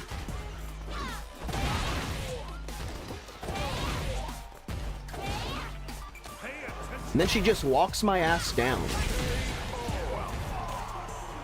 So this guy caught on. She caught on. She says, okay, this guy's doing nothing but jumping at me. I have a button for that. This person has done some research. Except she's just... I see the problem. I see the problem. I see the problem. She has shiny button syndrome. She's getting hit, and then she's immediately mashing a button. She is... And she's already conditioned. She's already conditioned to just do her DP because I've jumped at her so much. Help! Help! I don't know what I'm doing.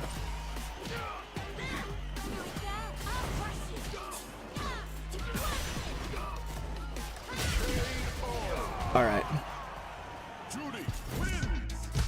I'm gonna see if I can. No, why'd she quit? They're all quitting. They're all quitting because they want the points. Oh no, we have a problem. We've run into our second hurdle. We've run into their second hurdle, which is I'm gonna grab my points and run when I can get them. If you give everybody a number, and you have them base their worth on that number, regardless of where they are in skill level, they're all gonna gravitate towards I'm gonna take as much number as I can get because I don't care about actually learning. I'm not trying to smurf these guys. I'm trying to make a series on how to get out of Rookie.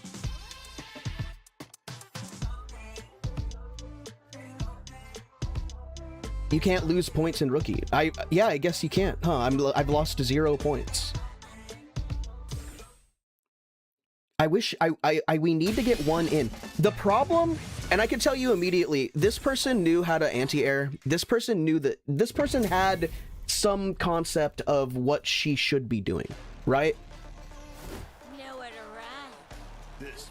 This one's a good learning this one's a good learning teaching moment right here. This is a good teaching moment. She learns how to anti-air pretty quick. She's like, oh, this is what this button is for. And so I keep doing this to her because I want to see if she's capable of solving a problem. She starts off immediately with like, oh, I don't know what I'm gonna do.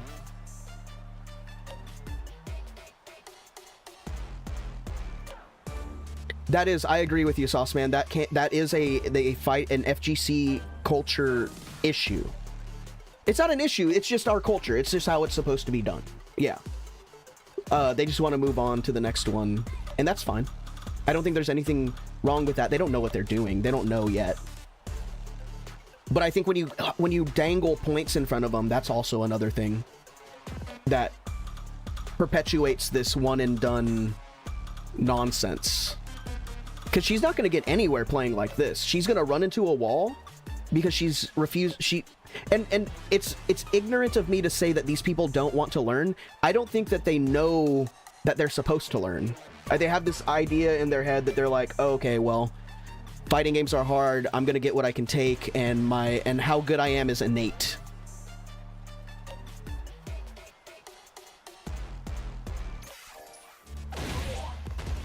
The issue with she's learning how to. She got it in her head here. She's like, okay, I gotta do this move. I gotta do my cartwheel move whenever he's in the air, and you'll start seeing her do it over and over and over. She does it right there. She tries to meet me in the air. That could have been a misinput. She does it again.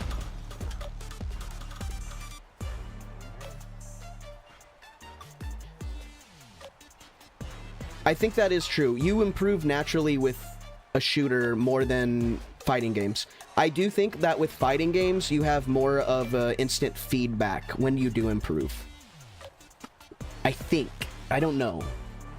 What is the instant feedback in shooting games? You can kill better? Your points go up more?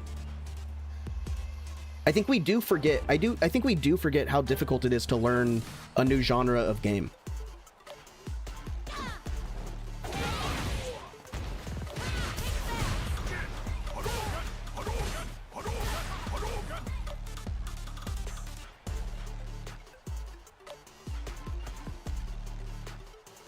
That's the right mindset to have. Love it. Like, you should prioritize the concept of improvement over winning, because like I said the other day in my PowerPoint, it's not winning is not the goal as a beginner. It's you're learning. But when you put win and lose and you start telling these people that they're bad because they lose or they're good because they win, it kind of covers up the real actual like learning moments. You should be happy to lose. Wins only matter if you're in a tournament. I stand by that. If you want to get mad at losing, get mad because you go 0-2. When it really matters, there's money on the line, you know, people are actually watching you. But when you're playing ranked or playing friendlies or something, what you should take the concept of winning and losing out of your mind. Take it out, just open your skull, take your brain out, and just realize that this is for learning.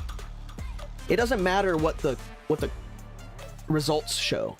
You're trying to learn, right?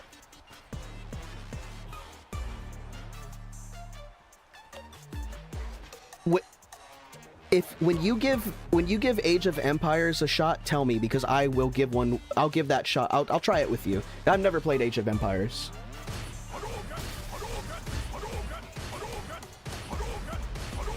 This is me testing to see if she knows how to deal with fireballs. She doesn't. I think that was an accident. And I think that was an accident too. So I think she should learn how to deal with fireballs. She should jump over them. People don't, here's a learning experience. Here's a learning example. Here's a learning opportunity. When you are being bombarded with fireballs. Oh my God, how long does this take? People are afraid down here. And people are afraid, actually, this is a problem that I see extend to platinum. This is a problem that even platinum players deal with, and they don't know how to deal with. This is something that can be taken as a rookie all the way to platinum, because I think that diamond players kind of have this in their head. But if you're being bombarded with fireballs over and over, and this guy, what do fireballs do, right? Fireballs are meant to zone your opponent and cover all this space in front of you, right? And when you're a full screen away and you're blocking right here and you keep getting hit by fireballs, right? A lot of people don't realize that you can block, move in between the next fireball, block again, right? And this closes the gap between you and your opponent. People don't do this. You also don't have to block against a fireball. You have the opportunity, you have all this space in the air. You can jump over fireballs. When you're being bombarded with fireballs like this, take a second and think, okay, I'm blocking, what do I do? Take a moment to realize that you don't lose anything by blocking.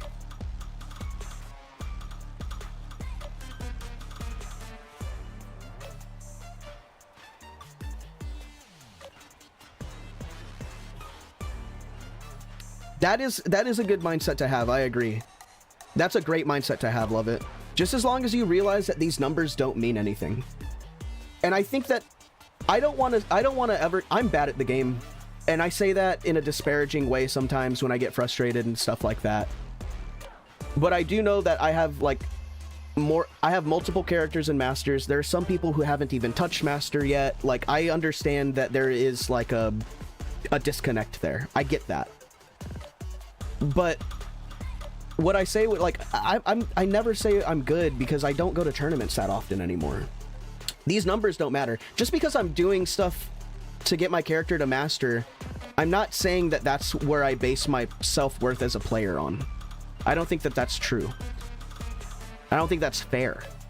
And I think that the mindset of playing to improve is more important than caring about how much LP you have.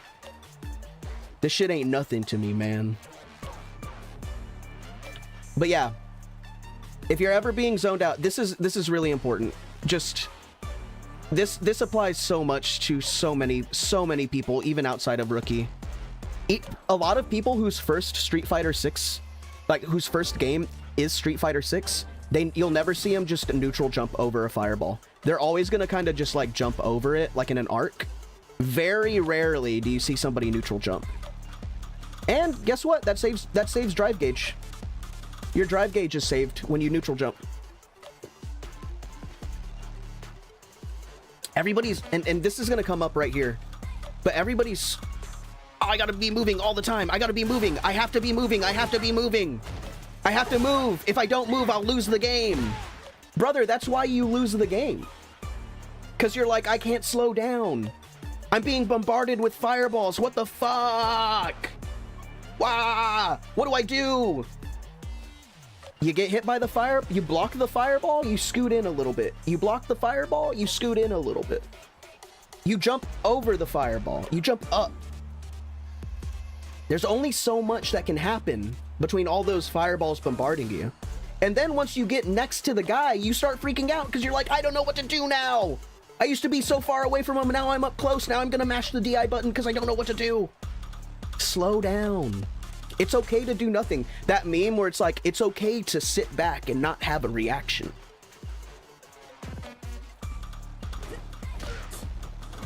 And you'll see what I'm talking about right here when I get back and I start neutral jumping and aerial and hitting her with an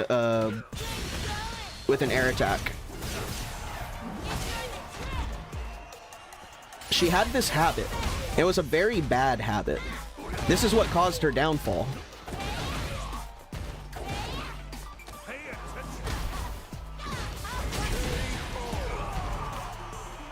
There would be moments where I would neutral jump, fall down with a heavy kick over and over, right here. I'm jumping up, right? I'm jumping up, falling down with an attack. And the attack would hit her. And immediately after the attack hit her, she would go on the offense. She would be like, okay, it's time to attack everything in front of me again. And when she's attacking down here, I'm already up in the air again. Slow down. If she would have slowed down instead of mashing buttons in front of her, as soon as I hit her, because as soon as I hit her, I was back in the air. She would have been able to slow down and be like, oh shit, he's in the air again. I should be in the air too. But she didn't. Instead, she just kept pressing buttons. And this is not her fault. This is not her fault at all. It just wasn't taught. There's an anti-air. Presses a button. Presses a button. Presses a button. Presses a button. And then finally she gets it. She's like, oh, he's gonna jump again. The pattern recognition is there. It just needs to be sharpened. A lot of learning opportunities in this one.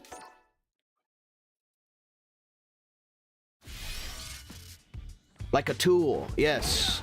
Sharpened like a tool.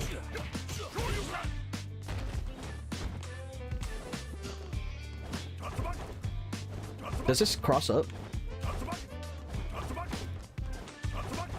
I don't think this crosses up. My head might be in street. Okay, it does. That's my cross up. I don't get nothing off of that. Because it knocks him too far away, huh? Okay, Sauce Man, this is built off of the concept of Gotham Chess's slow run.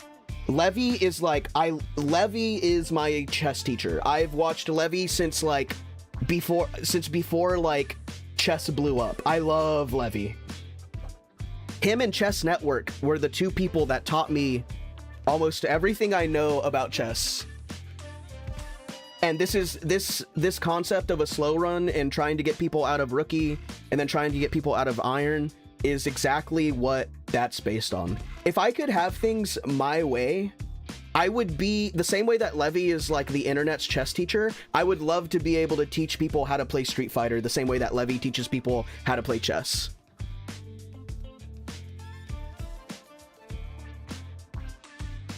I am 600. I am also very bad at chess.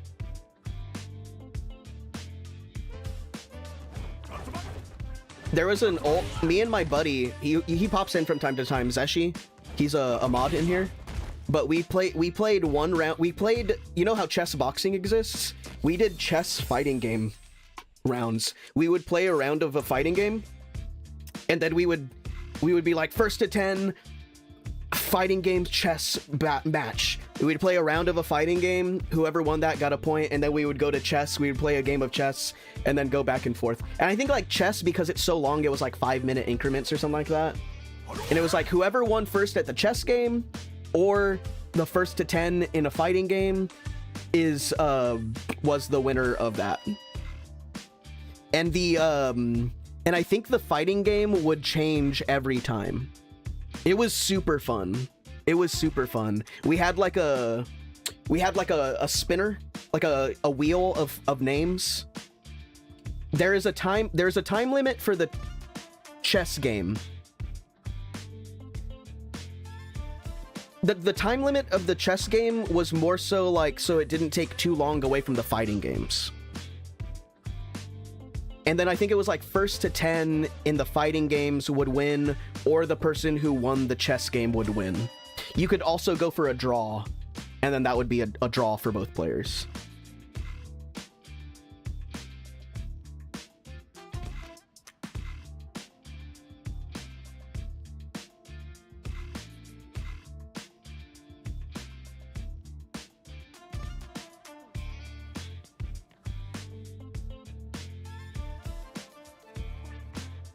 I think I should go to the restroom. I kind of gotta pee.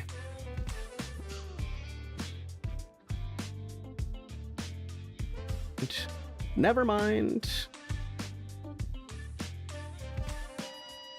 Any skilled player in either game?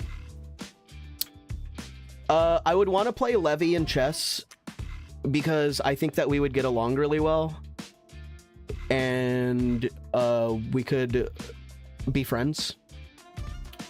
And then in fighting games,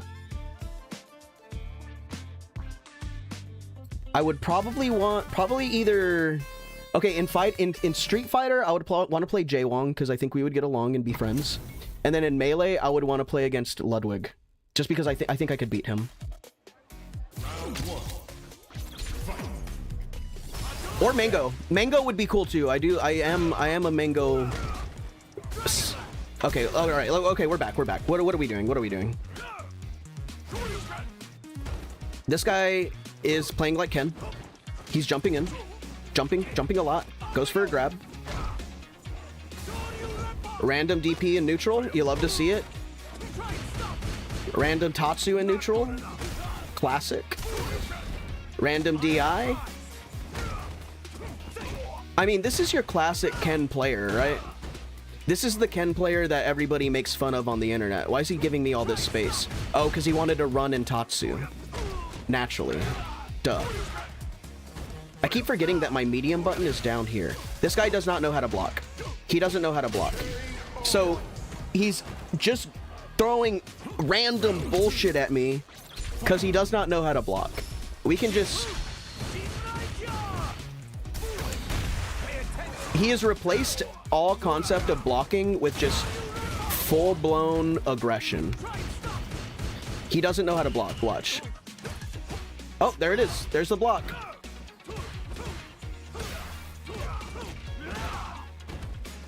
Can he deal with anti-airs? Can he deal with aerials? He's trying to meet me in the air with it.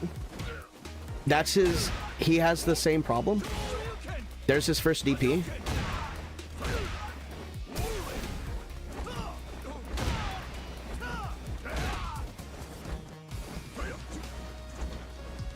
He's like, I need space, babe. I don't have a cross-up as a modern player.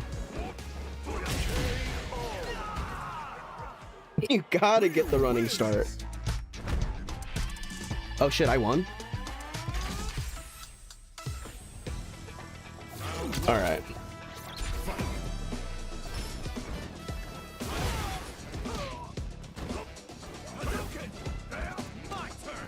Good grab.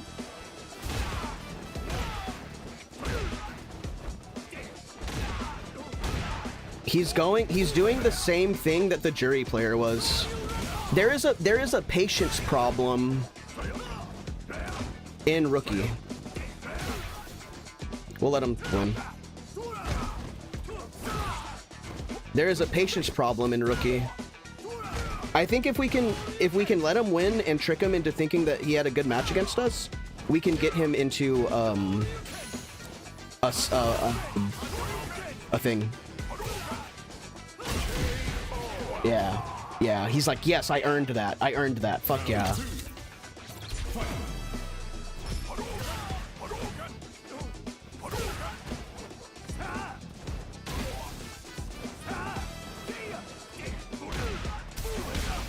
Yeah, just a lot of DIs, a lot of just teenage aggression. The DP in neutral is crazy. Like, the EX DP is no, it's not my jumping medium. I don't have a jumping medium kick in this game.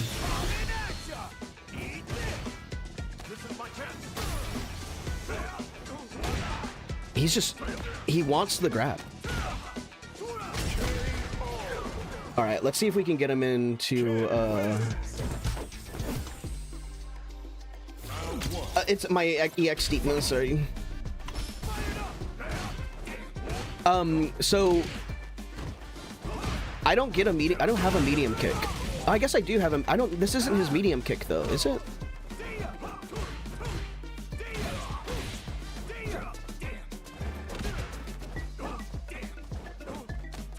It's pretty bad.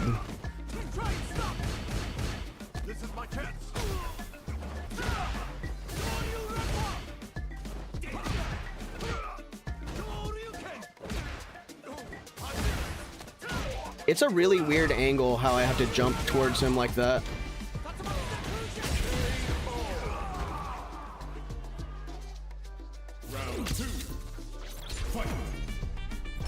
It's saying vote for no contest ruling because he's at 1 bar of a Wi-Fi connection.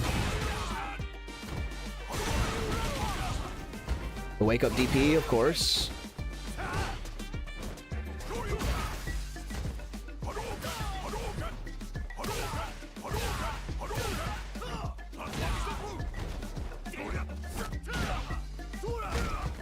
I also am wondering why it's not so laggy.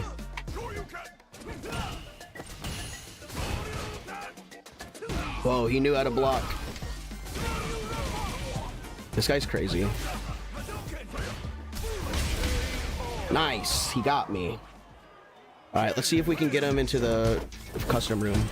Fucker! It's so hard to get these people into custom rooms, man.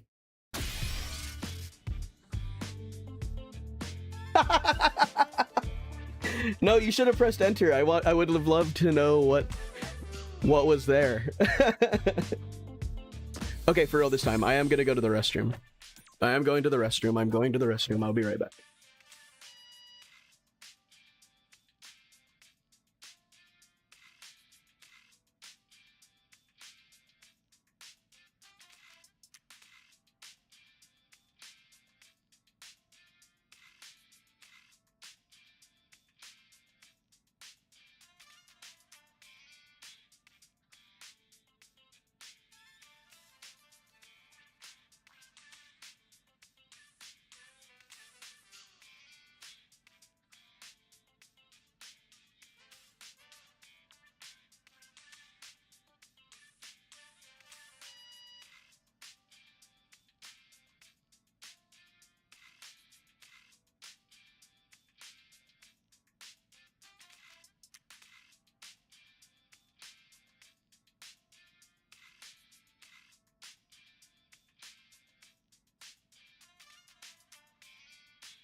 Take a break.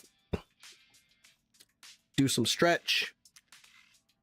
What else do we have here in the depths of Rookie? What else is stuck here? Dude, my first impressions of Modern, and which is kind of unfair of me because I'm not actually playing, but Modern is interesting.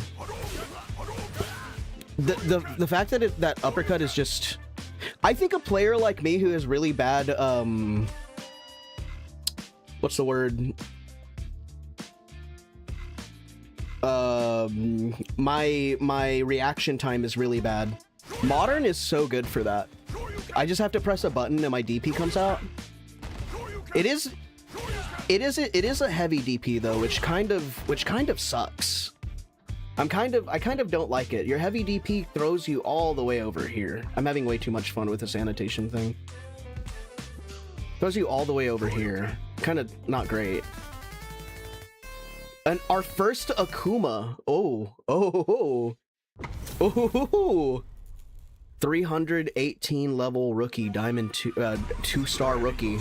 2-star rookie coming in. Be careful, y'all. What does he do? Fireball. Fireball. Fireball. Jump in. All right, now we fireball. Okay, he's jumping in. He has the jump over fireball concept there. He's walking forward and he's bulldogging him.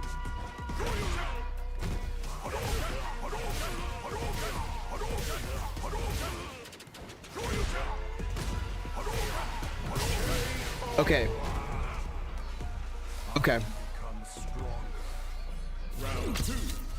So we just hit him with the classic Ryu bullshit. Walk up! Instant DI! This man's crazy. He's gotten in front of us.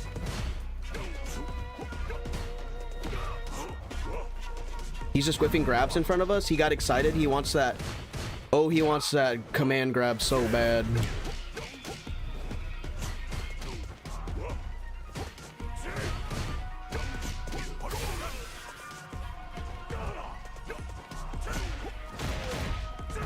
This guy's not playing too awful. Like, he has the concept of...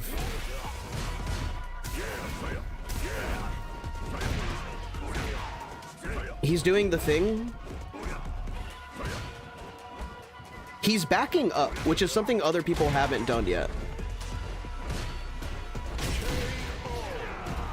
He was backing up. He needs to just... He's not anti-airing. He's not anti-airing, and he's doing the thing. He's not slowing down. There's a big slowdown problem here. He will back up. He's not... He's blocking, and then he's backing up. But he's not doing anything. He tried. He's just pressing a button afterwards. He has no idea. So that's what we're going to tell him. We're going to teach him how to anti-air. If we can get him into a private lobby, we're going to teach him how to anti-air. Because he's doing a lot of random DIs. He knows how to deal with fireballs. He's in my face. He's jumped over the fireball. He wanted the grab. Gonna DI? Where's the DI? He gets the grab instead. That's just like innate.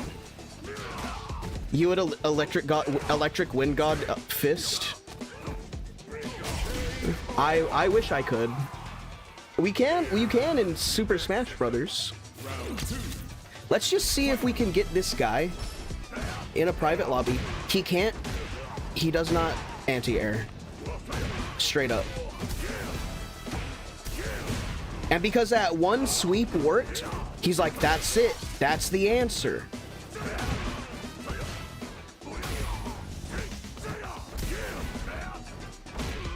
Yeah, this guy needs to be taught. I will teach him. I will teach him. He has a lot of, he wants to be in my face too. That DP was an accident. For sure.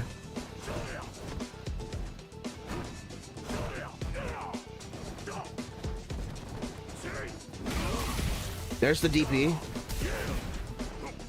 He needs to slow down. He needs to slow down and block. That's the issue that he's doing. That's been the biggest thing that we've seen down here in Rookie. When are we setting up the Smash tournament? The tournament? Do you want to do it next week? We can do it next week.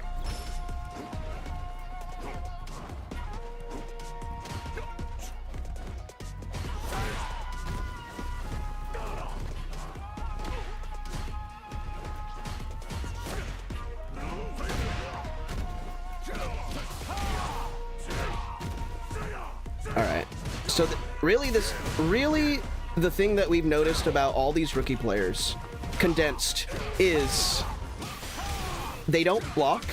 He's blocking now. He stopped moving. He is capable of slowing down. There you go. Good grab.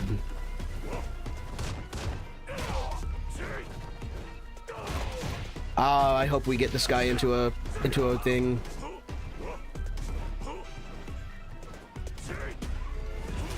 What can we do here? He's just randomly pressing buttons.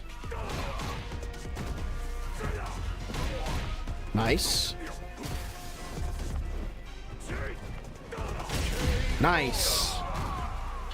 He has a concept of space. He knows this move will hit me if I'm jumping away. Good DP.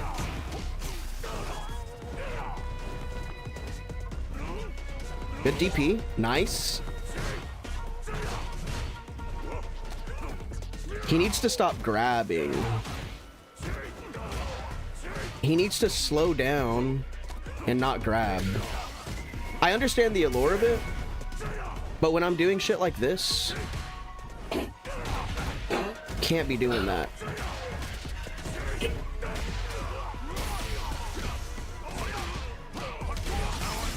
This kills?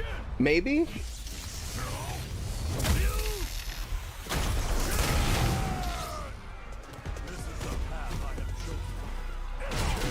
Big sweep.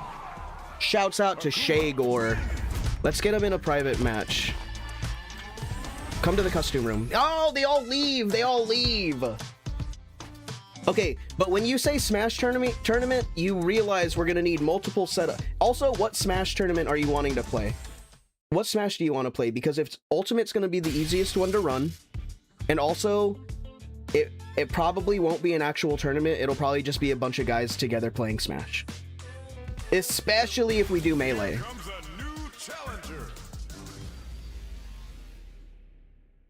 You're trying to get somebody to raid me in a few minutes? That's awesome. Thank you so much. I appreciate that. Let us begin. Round one. Fight. I really appreciate that. Okay, so now we have a Guile. Well, let's see if this Guile, so the thing about, I think these Guile players, they probably already, oh, he's just mashing. It's a modern Guile player. He loves his flash kick. He wakes up and parries. Okay, so he has anti-airs kind of built into him. So he probably doesn't need to worry about being taught how to anti-air, because he's already doing it. He's already anti-airing me, which is good, actually. Maybe people should learn how to play Guile. Maybe Guile is a first good character. You learn how to block with him, and you definitely learn how to anti-air with him. He's hit almost every single one. He's hit every single one. So, like, maybe Ultimate? I'll do Ultimate. But we're gonna need setups, for sure. At least 3 setups, and we can do Ultimate. So this guy, this is probably the best rookie that we've come across. He knows how to anti-air. He does have a problem with fireballs himself. So we're gonna keep spamming fireballs. We already know that we can't.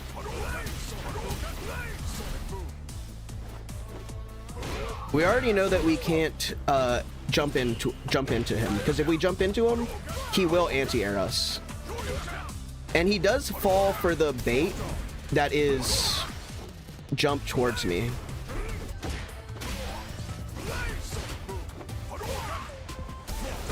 He just walks up and DIs. Good anti-air. That was just natural. He does have a DI addiction. He has a DI addiction. But most people down here do.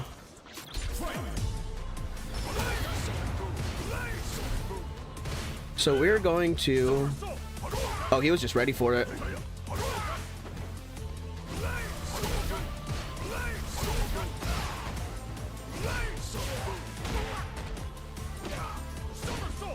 Okay. This guy's not bad. This guy kind of gets it. I'm actually thinking Guile might be the best character to learn these concepts of blocking and anti-airs. It's kind of built into his kit more naturally than like Ryu, who wants to zone and then he wants to, like, he has other things that he can do, right? And to be fair, he has... Good God. I was about to say, he hasn't played that crazy. And then he just did 3 DIs in a row. So he has a DI addiction. Oh, we're rookie 2.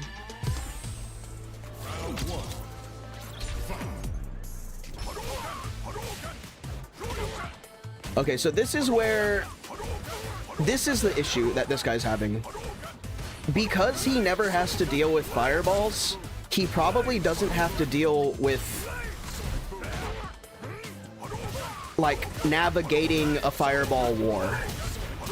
So we can throw fireballs together against each other until the cows come home. I'm still going to...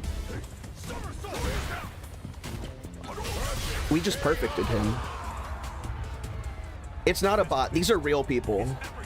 These are real people. They just don't know how to play. And I'm not doing this to make fun of them or anything. I want this to be a learning experience for new people watching, or like people watching this on YouTube or something like that.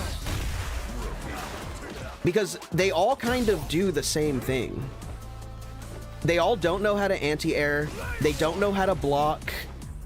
They don't know how to deal with fireballs. And they love this button. They love the DI button far too much. It's quite sad. So I'm gonna see if I can get this guy in a... I'm gonna see if I can get this guy in a private room, see if I can teach him something.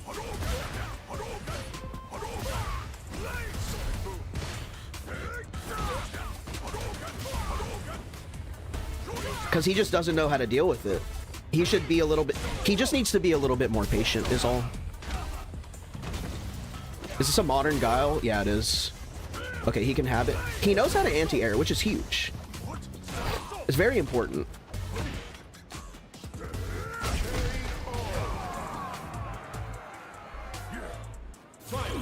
I am the Iron Improver.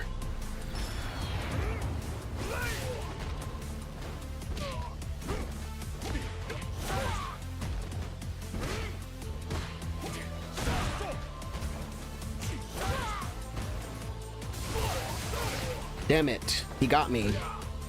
He keeps getting me.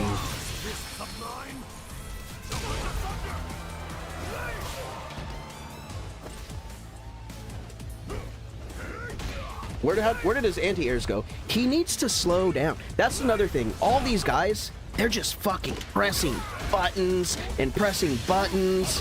Like, they need to... Look, why is he doing this?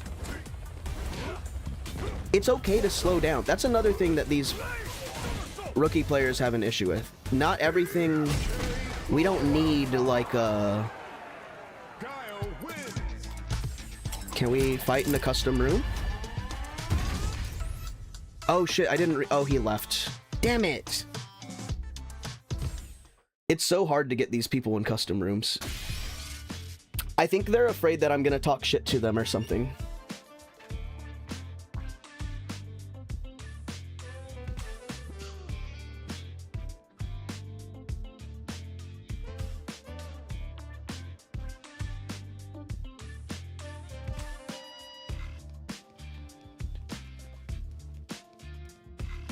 See if I can do my perfect again. Maybe I should just do big. Oh, this isn't even that big. I love this annotation fucking thing is so fun. So what did we learn? What did we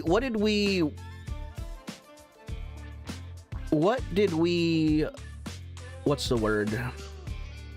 Observe from that Guile player? He had his anti-airs. He threw a lot of fireballs.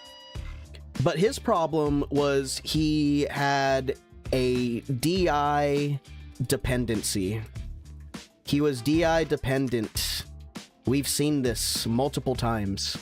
That shiny DI button is so good, and how can it not be good? It's the I win neutral button. It beats crazy moves. It's wall splats. You get a punish off of it. I mean, shit. Like, it's why wouldn't I use this move all the time? Especially if it counters so many other natural like moves. It makes sense. But they don't realize that there is also the counter to it, which is them also playing DI. This is Goobert, a modern Lily, who is a new challenger. Let's see what she does. How fast until she does a DI? A neutral jump? Okay, we're both testing each other out. It looks like she knows how to block. She's jumping over the fireballs. Or she's trying to.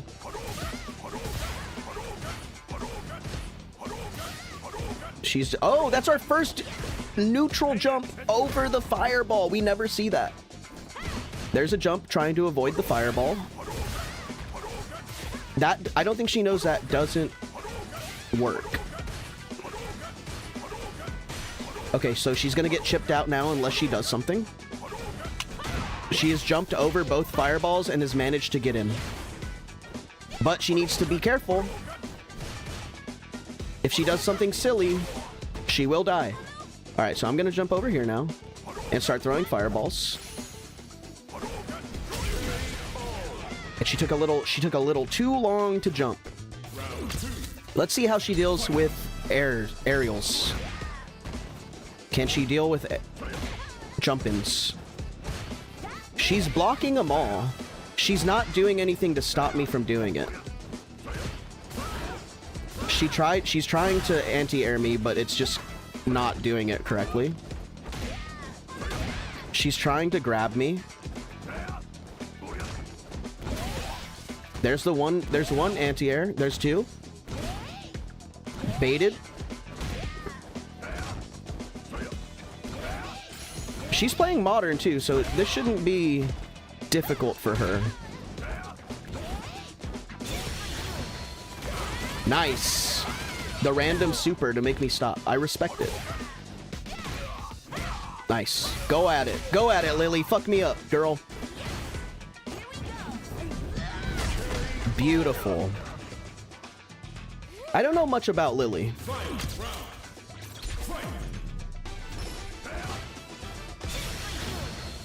Okay, so now he's like, okay, this is how I deal with it. This is how I deal with people jumping in. But what are you gonna do when you don't have meter? Yeah, you should do that. You should wait till I jump. Nice.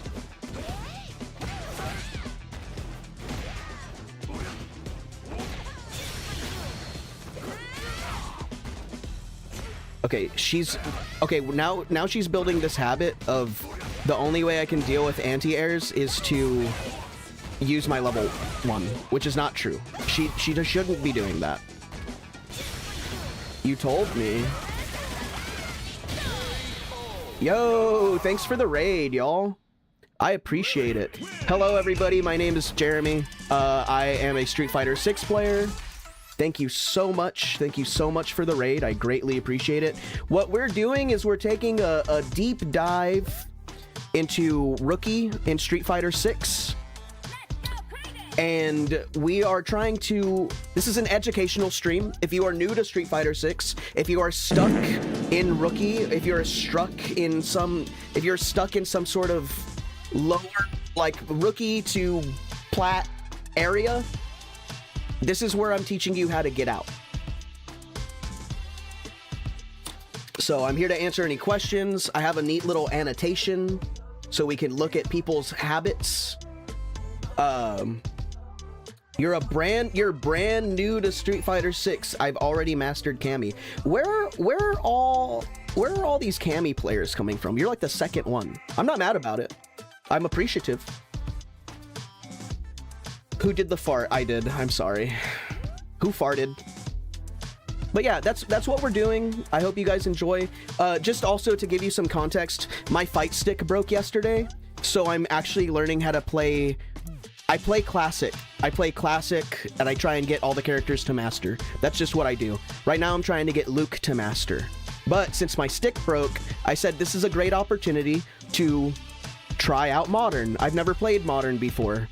And so, yeah.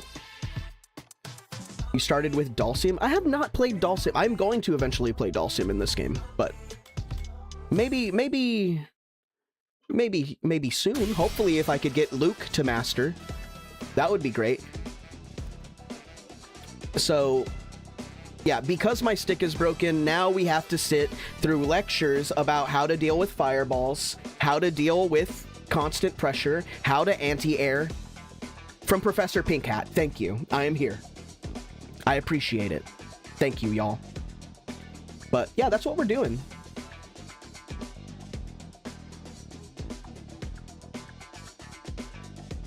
You were streaming? How long were you streaming? Oh, hey, go make your food.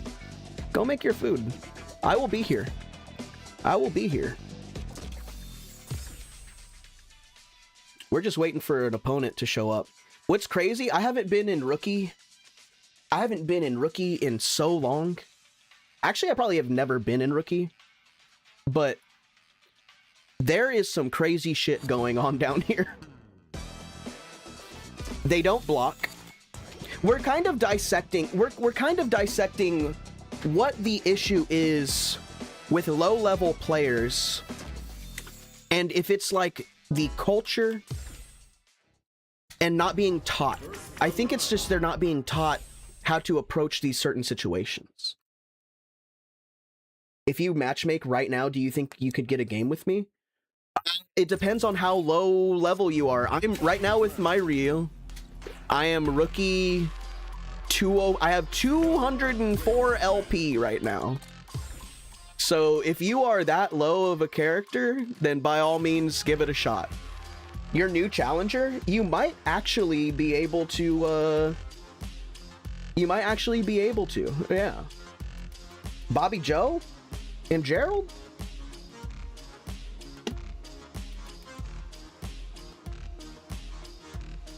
If you're new challenger, by all means, give it a shot. Well, it depends. If you're new challenger, that doesn't mean you're Rookie. That means you got to do your placements and hopefully get placed in Rookie. Uh-oh. Oh, this is great. We have a presumably modern JP. Oh, it's a classic JP player. Let's see how this JP player fights. Immediately with some spacing moves, throws out the command grab. Throws out, they're just born zoners, right? A random amnesia, some spikes. You can't tell me this isn't just a regular platinum JP. Let's just see how he deals with jump-ins. He blocked. He's blocked. He's blocking the jump-ins. He's immediately pressing a button after being jumped in on, though. Okay, so he's just... He needs to anti-air me. He doesn't know how to anti-air. Oh, he made an attempt. We saw the crouching heavy punch. There it is. All right, now we'll throw fireballs.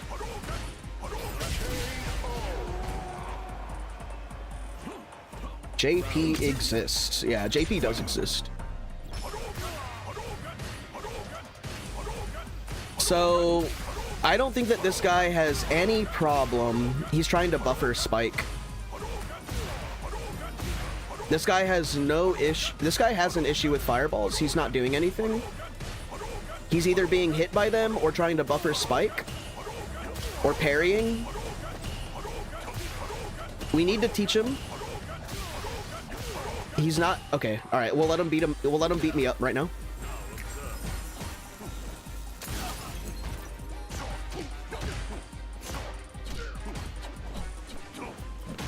Let's see if he can remember to anti-air me. Yeah, there we go. Yeah, nice.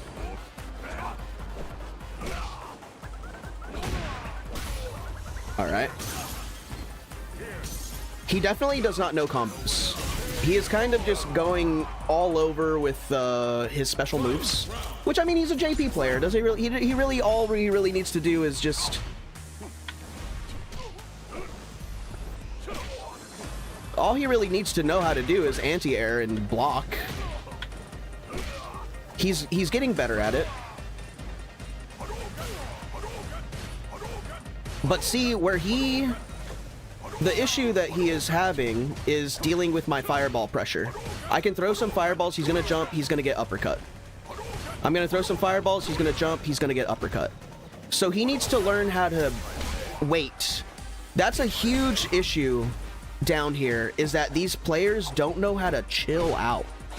And I understand. Look, has there been a moment where he hasn't pressed a button? Has there been any seconds where he, I mean, yes, he's playing JP, but, like, has he done anything? He's constantly moving. It's okay to calm down, y'all. It's okay to do nothing. He's very ADHD. Thank you so much for that compliment. I would love to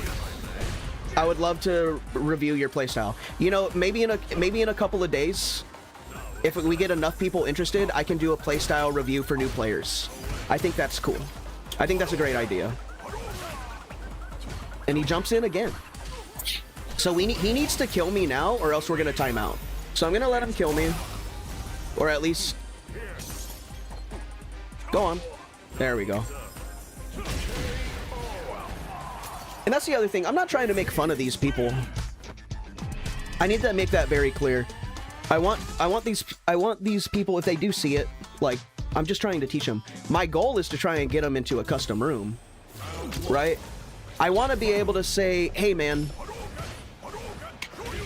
let's deal with fire. Let me teach you how to deal with fireballs. Let me teach you how to deal with fireballs properly. He's learning. You can see the cogs turning. You can see he's like, okay, this is working. This isn't working. I'm gonna jump. And now that I'm throwing fireballs, can he remember to anti-air me?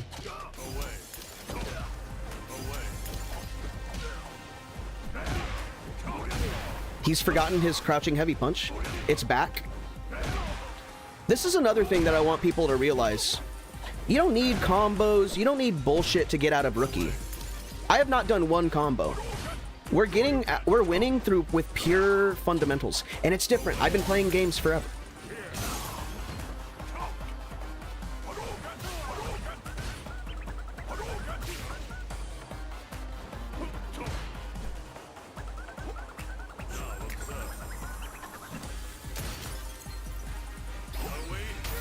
Nice.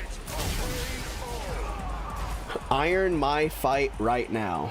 All you gotta do is block. Block her. She probably doesn't know how to grab.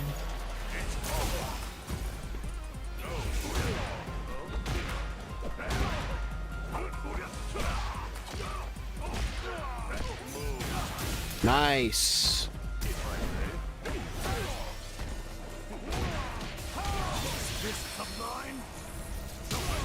This modern shit is so silly. It's so silly. Okay, see, but when you jump, you gotta hit me.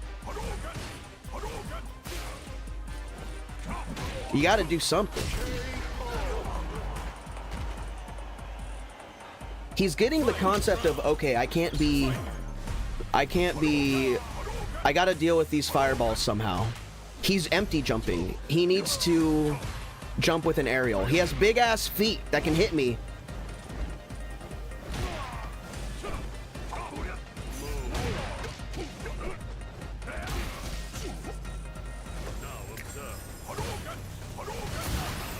Oh no. See if he can remember how to anti-air. He doesn't really block. Does he block? Is he blocking? Oh yeah, he's blocking.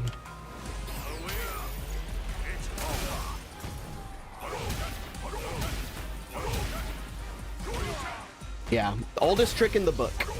He's fallen for the classic blunder. We're just gonna let him take the game.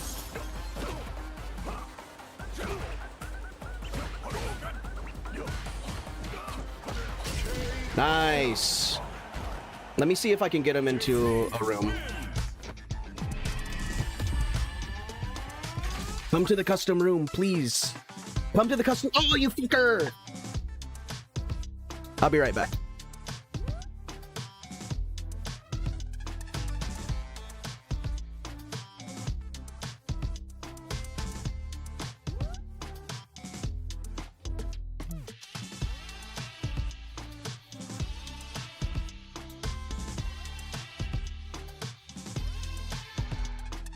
Okay, I'm back. Let's annotate. If he's not gonna play with me, that doesn't mean that we can't learn something from him. We're gonna watch the replay. The biggest thing about this match was quite simple. If you're gonna take anything away from this game right here, it's quite simple. So right off the bat, he's ADHD. This guy, right? Red is kind of hard to see, right? Maybe yellow is better. Maybe we'll switch to yellow. Right off the bat, this guy is just like, I need to move. He's already thrown out like 1, 2, 3, 4, 5, 6, 7 attacks, and I'm all the way over here. These attacks, all this attack that he's done over here, all of this has accomplished nothing. He's fighting his own demons. Look at this. Unnecessary. We don't need to establish any sort of offense. He did throw a fireball. Okay, my bad. My bad, guys. I'm a little stupid. So he throws a fireball, and then he just starts pushing stuff. Look at all that. He's throwing fireball. Oh, shit. He's throwing fireballs, going left and right, going crazy. I'm jumping over them, as you should. And now we have all this space between us, which is where JP thrives. This is what he wants. I'm literally giving him what he wants. And he starts throwing out his ghouls, and I'm jumping over him. He's playing it correctly. He could... all the energy that he's putting into just like pressing and mashing random buttons can be put into throwing more ghouls. Throw more at me. Throw more at me. I'm all the way across the screen. I'm not doing anything to pressure you or make you feel scared. Throw shit at me. Do it. And then this is when we start trying to figure out if he can anti-air, which he catches on. He can block. This is very good. But he starts having trouble with answering the anti-air. I'm neutral jumping. I'm going up. I'm falling down with a heavy kick right here. All this guy needs to do is crouch and hit me with his heavy punch. That's all he really needs to do, and he's struggling with it. I just played a Mai who can't projectile and a Ryu who punishes DI too much. Who pushes DI. That's all you're gonna find. That is the epidemic that is Rookie. If you want to get out of Rookie, all you need to do is learn how to block learn how to grab is kind of important, but not the most important. I would probably say that's like one of the less prioritized things that you should be worrying about. But top priority, learn how to block. And top priority, learn how to anti-air. And then also, for the third thing, never, ever, I know it's shiny, I know it beats a lot of buttons, and I know that you can get some good stuff off of it, but never, ever, ever press your DI button first. Especially down here in Rookie and Iron and Gold and stuff like that. Never do it. Don't do that. You wait till they press DI first, and then you press, and then you press your DI button. The reason people DI so much is because they're afraid of what their opponent is gonna do, and they don't know how to block. Once you learn how to block people's normals and their special attacks, a lot of these things become less scary, and you don't have to rely on DI so much. It's something that is not really quite explained. So this guy is just getting... Oh, he's just getting hit with aerials. And I'm purposely trying to space myself. A lot of people say, Jeremy, I can't play fighting games. I need the correct reaction time. I have bad reaction time. You really don't. This space right here between me and JP is prime. And you learned this by playing the game, but when you guys are this far apart, this is prime jump in. This is prime jump in.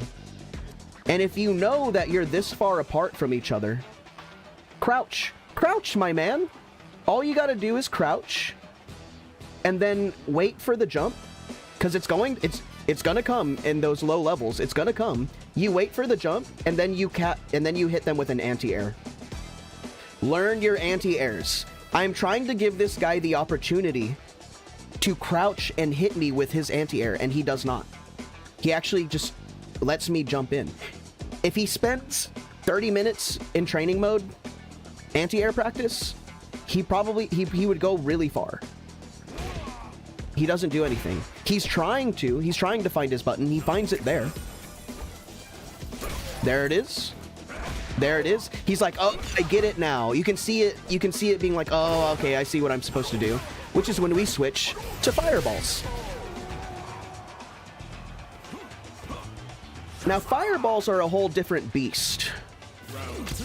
We are two characters with fireballs. What do fireballs do? Fireballs control all this space in front of you. And they are fast enough, you can spam them. You can throw one fireball, you can throw two, you can throw three even. And what it forces your opponent to do when you're throwing fireballs like this is your opponent is forced to block. Your opponent is, if they do not want to get hit by a fireball, they are forced to block. So you will be seeing a lot of fireball pressure in people who do not know how to deal with fireball pressure in these low ranks. If somebody is throwing nothing but fireballs at you, you actually have answers. One, block them. They're not doing any damage. Chip damage isn't a thing in this game unless you're burnt out. So let's see how he deals with it. There's one fireball, he blocks it. Two fireball, he blocks it. He blocks the third.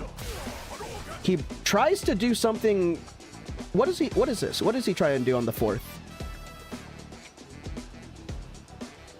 He gets hit by something. What was he trying to do? He makes an attempt to kick the fireball, it looks like. He tries to meet the fireball with his own, and this may be him just testing stuff. Maybe my foot will break the fireball. It doesn't. He actually gets hit by the fireball. So he says, okay, well, what now? He blocks it, he crouches.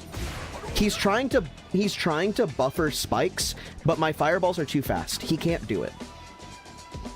So he keeps getting hit trying to deal with these fireballs. But there is one thing that he is not doing, which is, and this is going to help you if you're Iron, and you're dealing with fireball pressure, all he needs to do is relax, chill out. Okay, here's the block. He is blocking the fireball right here. When you are blocking fireballs, you have options. After the first block of the fireball, depending on what your opponent is doing, right? Is he throwing another fireball? Has he stopped throwing fireballs? Do you think he's going to throw another fireball? Those are all things that you need. Do you think he's going to jump? That's also an option. But let's just stick with one thing. If he's throwing fireballs and you block them, all you need to do, listen to me, you block the fireball, and then you inch forward a little bit. By this point, when you inch forward a little bit, there is probably another fireball already coming towards you. When you inch forward a little bit, stop, crouch, and block. You will crouch block the next fireball. After this fireball hits you, you will then get up and move forward again. And if you see another fireball coming, after you blocked the last one, you will crouch and block this one. And now you've already come from all the way over here on the edge of the wall, and now you are sitting a little bit closer, and this space between you and the fireball thrower has shortened, which will probably make your opponent want to jump in. And what do we do when our opponent jumps in? We meet them with our anti-air. And that's how you deal with fireballs. There's another option. Consider this. You are blocking fireballs, and you don't want to inch forward. You're scared for whatever reason. You're scared to move forward for whatever reason and block. So instead, you have the option. You're this far away from your opponent. This is huge if you're very far away from your opponent. You have the option to just jump over a fireball. The chances of him hitting you in this space, if he's all the way over here, very slim. It's probably not going to happen. Right? So you have the option to jump over the fireball, and you cover a little space, and then when you land right here, what do? You crouch, and then you block, and now you're this close to the guy. And this pressure is going to scare them. They're either going to move away and try and start zoning again, or they're going to try and move forward and scare you. There's a lot that can happen. And your third option, after you've blocked the fireball, if you don't want to jump in and you don't want to inch forward, consider something that nobody does in this game. Very rarely do you see this. Neutral jump. Just jump up. If you time it correctly, you will be in the air. The fireball will travel underneath you. And you don't have to worry about drive gauge damage. And you don't have to worry about blocking. That is your third option. How does the JP handle it? He walks forward.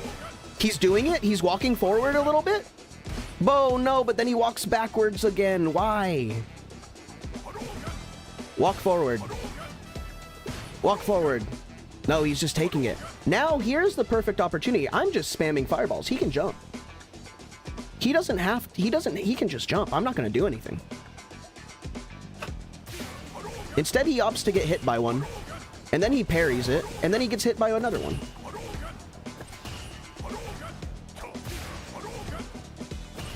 Don't let this be you. This is the lesson from this match. If you are being spammed with fireballs, remember, you have 3 options. Block. It's called bulldogging. Bulldog, block, move forward, block again. But if I try and this is something that needs to be explained. This game is hold back to block. You are holding away from your opponent in order to block. I understand that. if you want to stay in the current position where you are at on the screen, and you want to block, hold down and back. This will make you crouch block, and it will prevent you from moving away from your opponent. So when you move forward after blocking, you crouch block,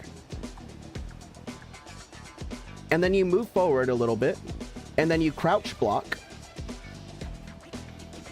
and then you move forward a little bit. And guess what? You crouch block again, because now you're in an area where you're prone to being swept, and that's why you crouch block. If this guy were in here, he would have been able to learn that. Let's go to the next match, see what happens.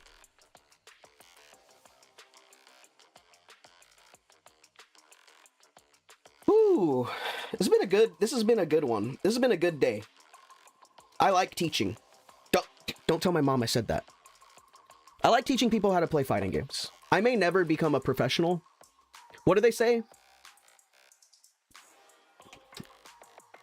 Those who can't do, teach. That's me.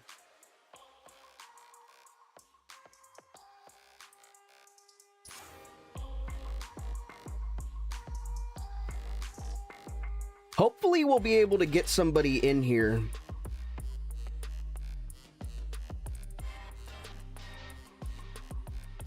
Actually, let me feed. I will be right back. Let me feed my dogs real quick. Oh shit. There's a game. Damn it.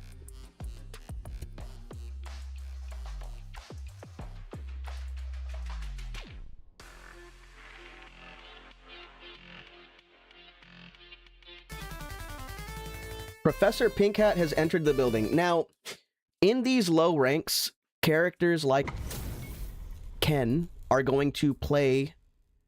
This is where, what's up, Big J? This is where you see the stereotype of Ken players. He's gonna start with something crazy. He started with a button, he threw a fireball, he's already jumped in. He's pressed a random button in neutral, he's pressed another one, he's done a Dragon Lash. He's applying the pressure, and then he will crumple. I will crumple him. He does not know how to anti-air. Oh, there's the first one. There's the second one. There's the third one. So maybe he can anti-air. We're just gonna keep seeing if he can anti-air consistently.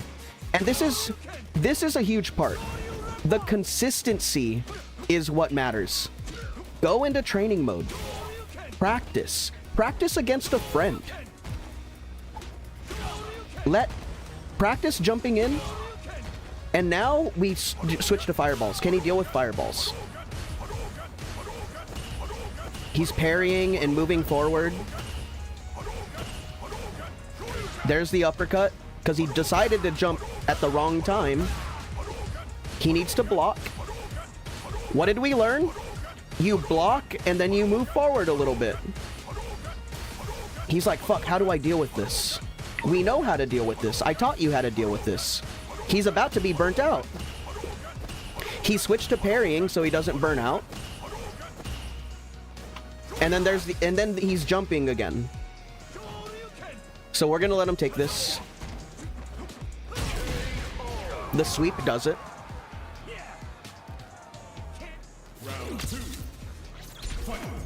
And then we're gonna do it again. Fireball. Fireball. We can have a fireball war, but then I can do this.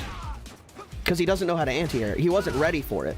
When you're doing this, when you're playing this game, I'll explain whenever we look at the replay. I have no idea how I won this set. Can you review it? Yes. I will review your set after what? Okay, fill out some information for me. What rank are you? Who are you playing? And who is your opponent? Please do that for me, please. And then I will look at your replay.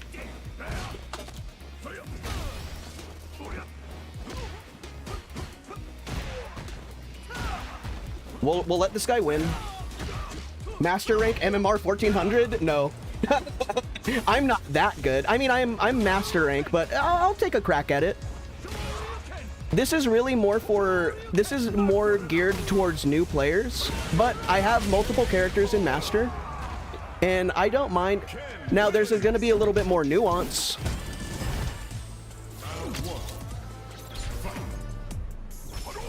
Also, favorite color. Yes, you need to tell me what your favorite color is. That's huge, because if it's like purple, then no purples. This guy's dealing with my pressure pretty well. Yeah, I do need to make absolute. I am a 1400 MMR player. I am hard stuck 1400.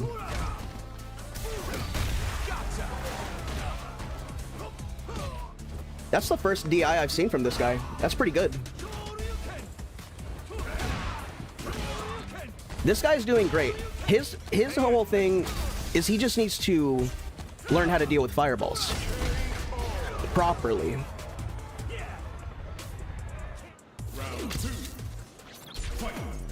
The thing about maybe I'll be able to talk about.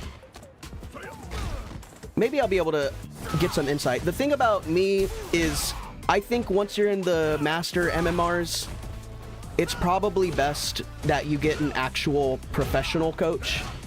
I am merely an instructor for the new people.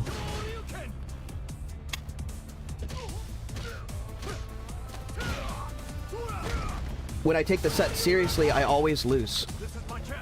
Your color is blue and pink? Well, buddy, you chose the right color. I love pink. That's my lucky color. Not to be confused with the shitty Aerosmith song. Oops, I accidentally beat him. I did not mean to do that. I will look at your replay.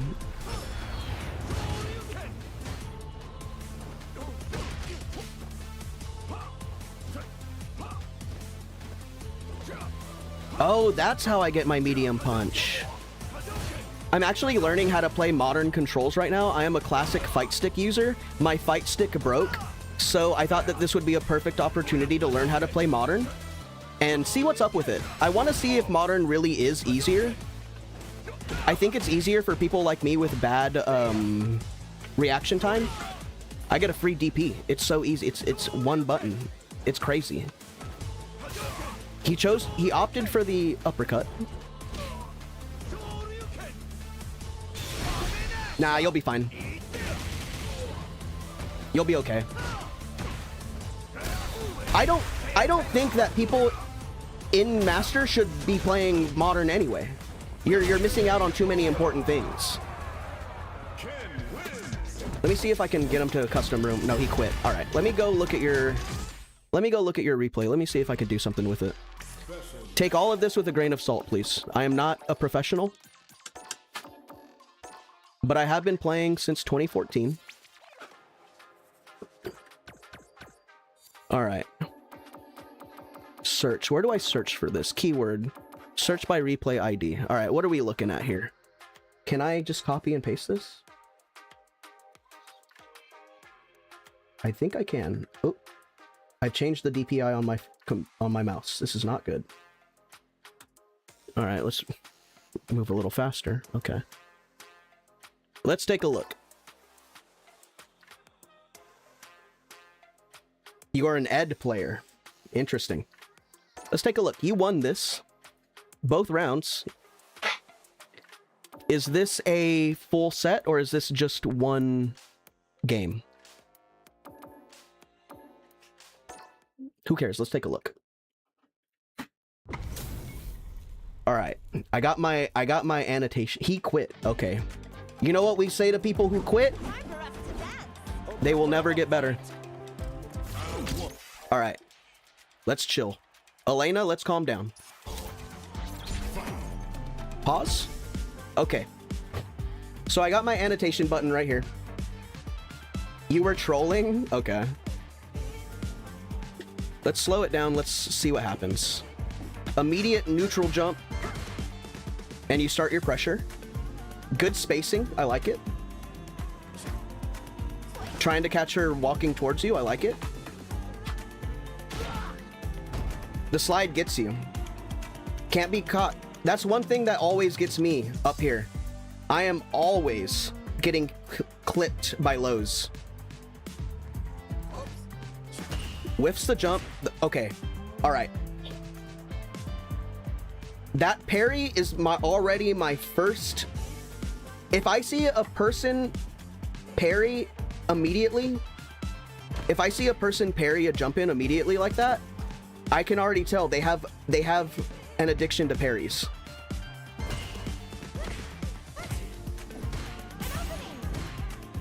Drive rush in, pressure. She walks back. You could have here caught her with a sweep. Let's do orange. You could have caught her with a sweep right here. Yeah. Sweep wasn't... She moved back immediately. I know we're only like 8 seconds into the round, but, you know. She whiff punishes you and goes for the grab immediately. Drive rush in? No, she... Okay. Puts the pressure on. She has long legs, so it's not like she needs to worry about anything. More pressure, more pressure. Just keeping you in the corner. Okay, that's the second time. That is the second time that she has tried to perfect parry your aerial. The first thing that I can tell you when you're going up against a person who is constantly trying to perfect parry you on the come down is empty jump. Do an empty jump and then immediately just grab her, because she's gonna be stuck in the blue parry goop and she will be unable to do anything. So that's a free grab, and then you get Oki off of that. You're stuck in this corner. She jumps in and you DI. And it works. Okay. And you get a grab. And now she's in the corner. We get Oki. You shimmy her, but there's no reason to shimmy yet. Instead, you opt for a well-spaced jab, which I like. Another one. She's stuck in the corner. There's a grab.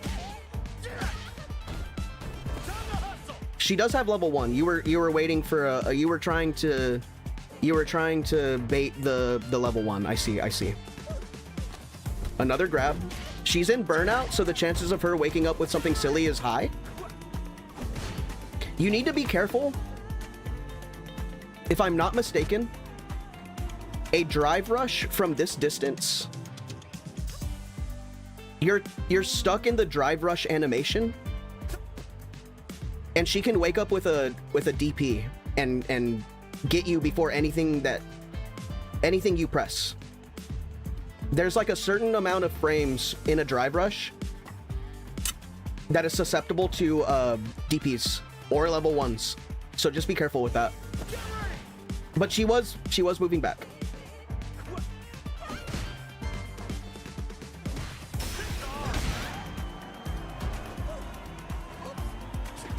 Way to bait. Good. I love a neutral jump in the corner. Get the flicker ready. Drive in. Oh, go for the grab again. I respect it. I respect it. And now we're out of the corner. That overhead. It's a motherfucker. And now you're burnt out.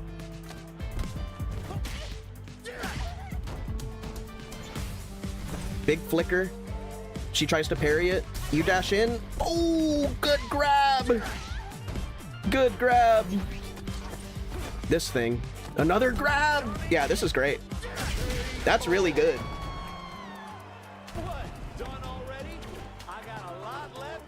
What information can we glean from this first round? She doesn't tech grabs, so keep grabbing. Baited the DP, get the punish counter, big flicker. Uppercut.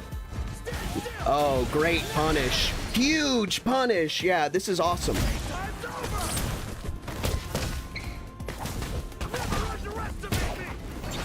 I mean, round 2 looks good for what it is right now. You got big life lead. Jackpot! Jackpot, baby. Let's go. Good workout. Now what? Do we drive rush in? Yep. Mix up. There's the grab. She does not tech. Time to hustle. Oh, meaty, meaty, meaty, meaty. Big. Whiff, but that's okay. Maybe that was a frame kill. That was good. I don't know. I don't know what to tell you. You played that, like, very well. You played that very well. There's not really much that I can say. It's easier when you lose, right?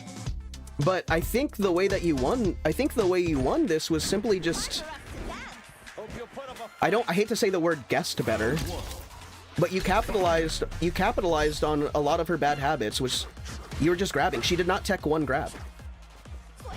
One grab that mattered, right?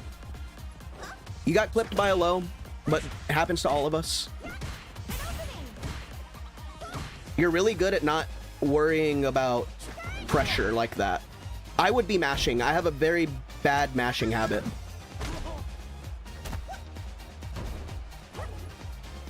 You just played this really well. You're patient. You're pressing buttons when you should be pressing buttons.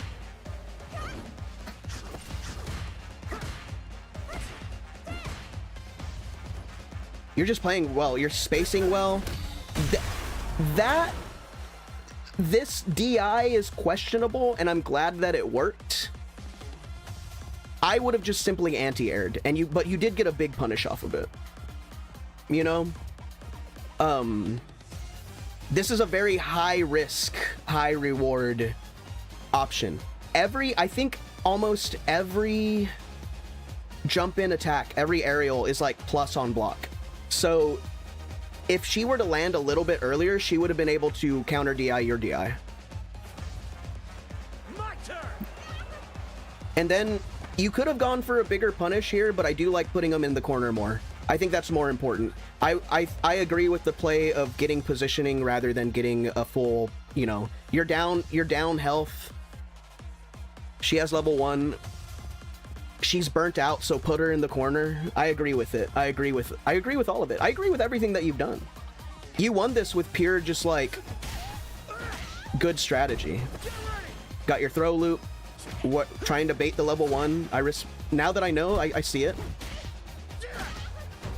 And then the throw loops begin. I mean, if you want to know why you won this, it's just you played very well. Plain and simple. You just played well. And you capitalized on her being bad at teching. I'm bad at teching. I fucking suck at teching. Okay. Trips, go ahead and send me your replay. I will be more than happy to check that out. But yeah, man, you played great. You played very well. You were patient. And that's a lot of things that the patience is really what stuck out to me the most is you didn't do anything incredibly risky. The only crazy risky thing you did was that DI, but it worked out. So like when things work out, you don't really got to worry about it much, huh? All right, let's take a look at this right here.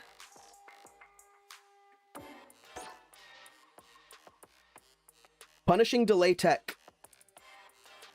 What I have been told is you can shimmy it's just like a shimmy. The delay tech is you're in their face, you back up because they're trying to, you press your button, they think you're going for the grab, you dash back a little bit, and then you have your big whiff punish button.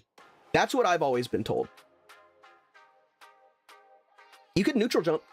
You can neutral jump and fall down, and then they're gonna probably parry, and then, go on from there. I'm not too familiar with Ed. I don't know how far away his backdash is, but I know he has probably a big button that would be able to punish a whiffed grab, because it's Ed. Had 3 panic moments. You had 3 panic moments here. Which one are you? Are you the Ken player? You won. Okay, I'm assuming you're the Ken player. Let's take a look. Cosmic M, a Luke. A Luke player. I'm learning how to play Luke right now, so I might have some sort of... Okay, we immediately start playing the zoning game, it looks like. We're throwing fireballs. Maybe a misinput. I think that you were trying to throw a heavy fireball there. Maybe another one? Were you looking for a jump in? EX fireball connects, and then you decide to jump in. And then he counters you with his own jump in and throws you. He dashes in and you immediately parry. Do not do this. Not on the first one, at least. Wake up. If you're gonna do this, your safer option is to crouch block.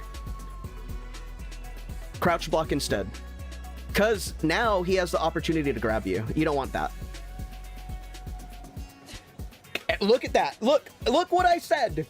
Look at what I said. He was just barely far. If he would have drive rushed you, you would have been grabbed. And you would have suffered a lot of damage for parrying. And, I mean, he gets a kick, but, you know. It's better than a grab. And you parry again. You jump over the first fireball. And you jump again. And then you get grabbed for it. Oh.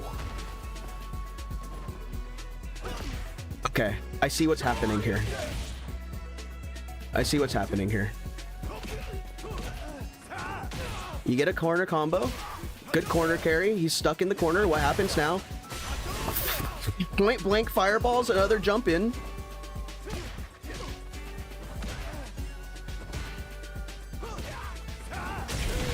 And you win. All right. All right. So our first lesson, the first thing that I can tell you from this is, let me just keep looking. That's another jump. You make your uppercut safe with a fireball. I'm okay with that. You start putting them in the blender, the classic Ken blender.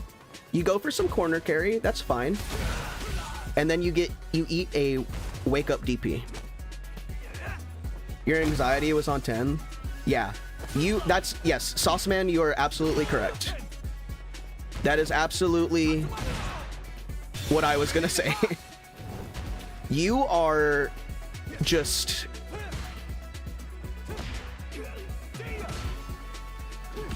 And this is okay, this is fine, this is how we learn, right?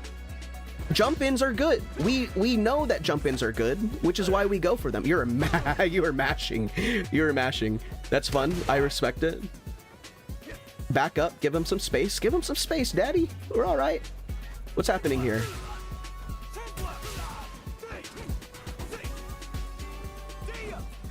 Oh, you were... Yeah, you were just...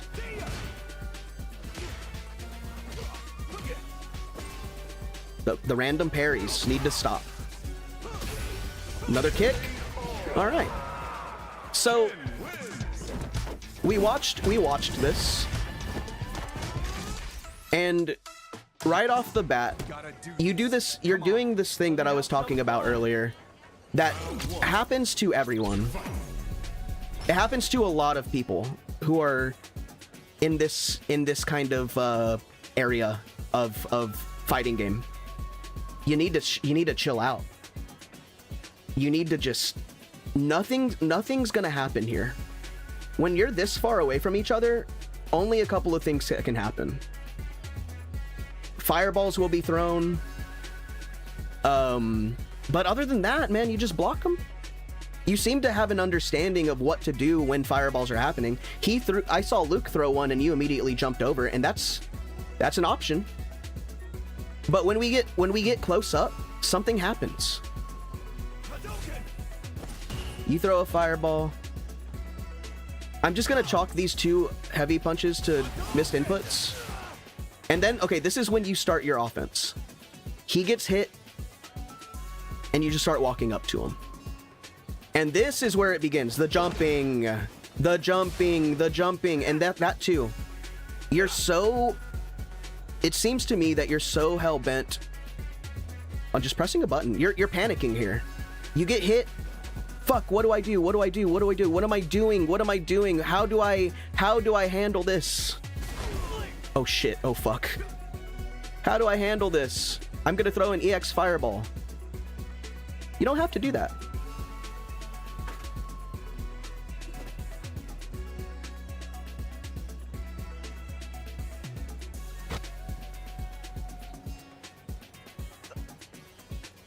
Anxiety during games can really only be handled by playing more games and putting yourself into the same situation over and over and over again until you feel comfortable in that high stakes situation where it's not that scary anymore.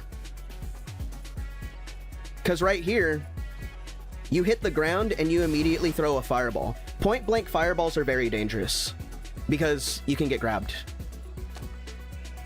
which happens here. Or he could have pressed a button. But you know what you could have done instead of this? It still would have lost to grab, but the better option would have been to just crouch and block. If you crouch and block, it gives you a little bit of breathing room to see what your opponent is going to do next. And what your opponent did next was try and grab you. This is a very common situation that happens to a lot of people. It happens to me. It probably happens to Lord King Master. I know it happens to Stales. It happens to everyone. After a situation where you collide in the air, you kind of have a DBZ moment in the air and you guys both fall down. A lot of the times, the only two options that one of each people will do is either grab or do like a DP.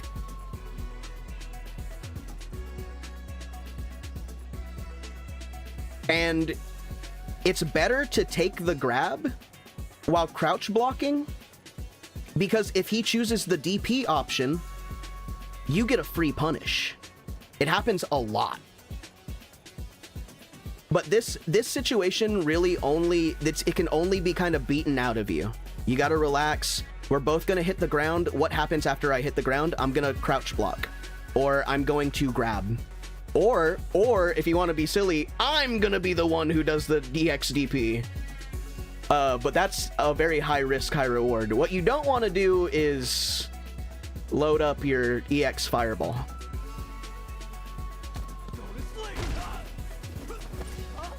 He whiffs a grab.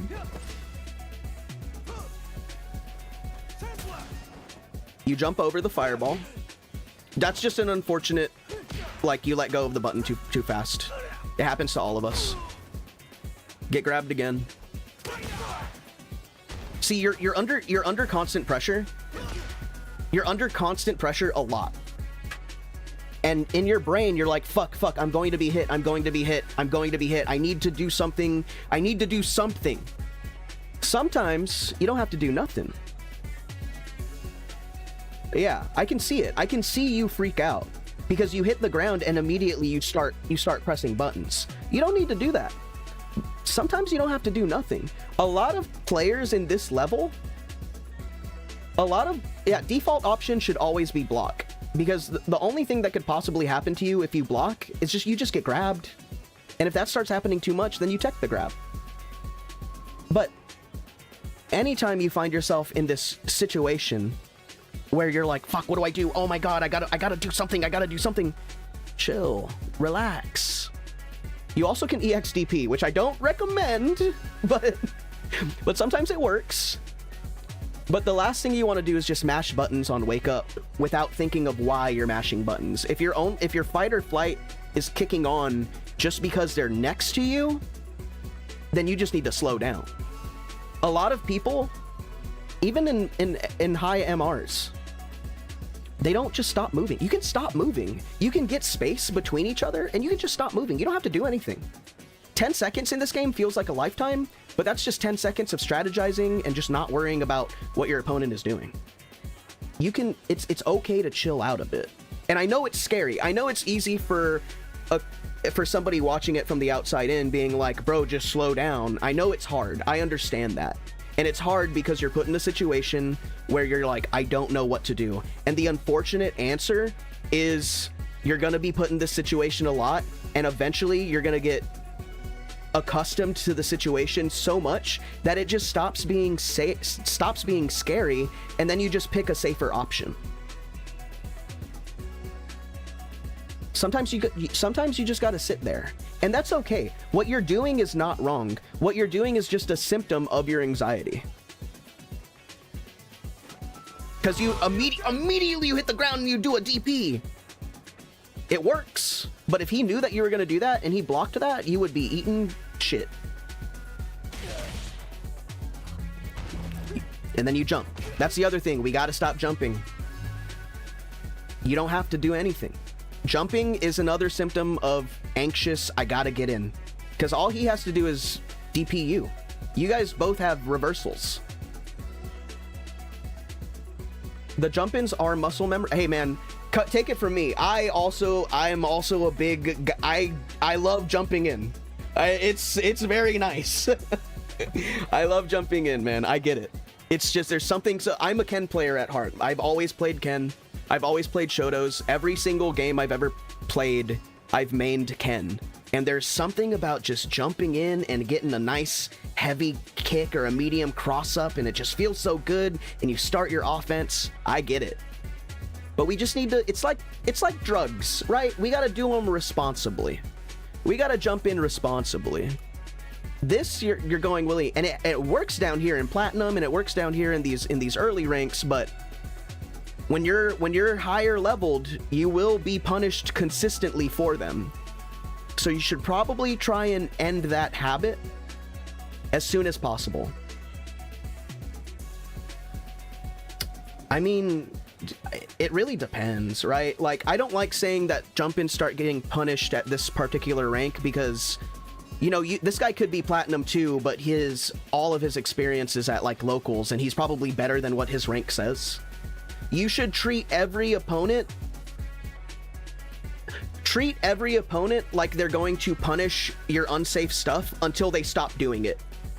Until they have shown you, like, okay, I can't jump in because every time I jump in, I'm getting fucking beat up for it. Then stop jumping in.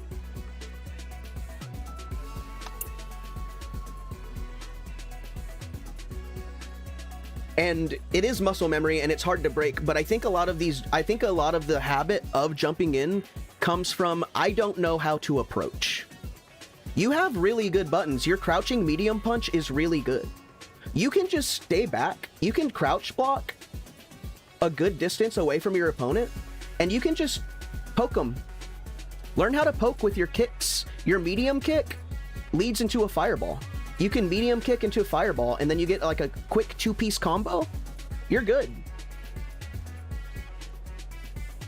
You don't have to worry about, I gotta jump in.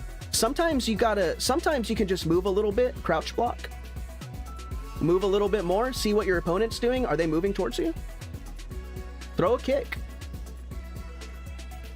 Throw a small poke, see what happens.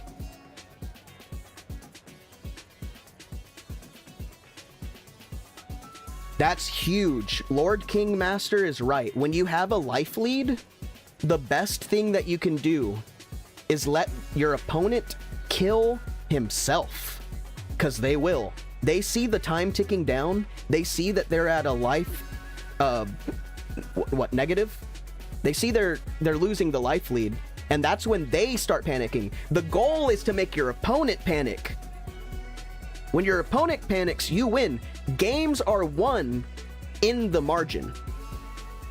The person who makes the least amount of mistakes, and I know this is crazy considering it's Street Fighter 6 and everybody can just go unga bunga, but the person who makes the least amount of mistakes theoretically should win. You also need to be able to capitalize on your opponent's mistakes. And you do here. You get a nice corner combo, and now he's in the corner. Okay, that's another thing. We need to stop using fireballs so much. Ken's fireballs are really bad. Ken's fireballs are very, very bad. They're very highly punishable. You have better options.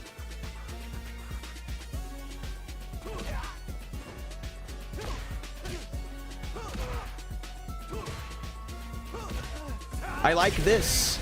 See, that's like a perfect example of putting your opponent in the corner, giving them like no space, because that's the idea. That's corner theory, right? They're in the corner, right? They're over here. All this airspace up here is taken up by your ability to just fucking anti-air them, right? And so what you did was you had them in the corner and you started pressuring with your medium kicks. And he was also burnt out too, so that's even scarier, right? And then you were able to capitalize on it. The idea is you want to take away as much space and options from your opponent as possible and capitalize on the mistakes that they do make, because you know they'd be crazy to jump in. Why would they jump in? And that's where mind games begin. That's why we love fighting games, because we're looking at these situations layered and layered and layered upon each other. So you get him in the corner and you did great.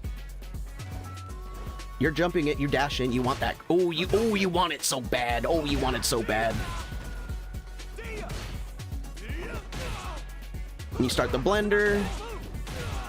The Tatsu was questionable, but you know, it worked. And then we're here panicking. Now we're in the panic mode. We see a panic fireball and a DP, a Tatsu, and a whiffed level 2. That had to have been like, oh my god, I'm here. He wanted the EXDP, I see.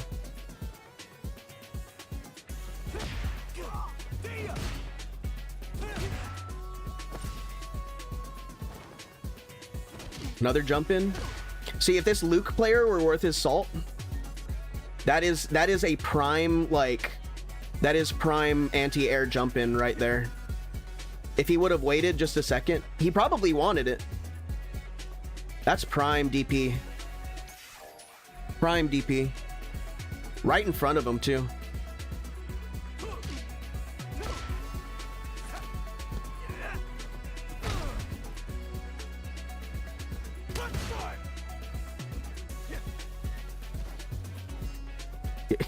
All right, guys, we need a breather. Let's chill. Feel free to hit me with your pocket sand. Now we're just whipping buttons in front of him, taunting the man.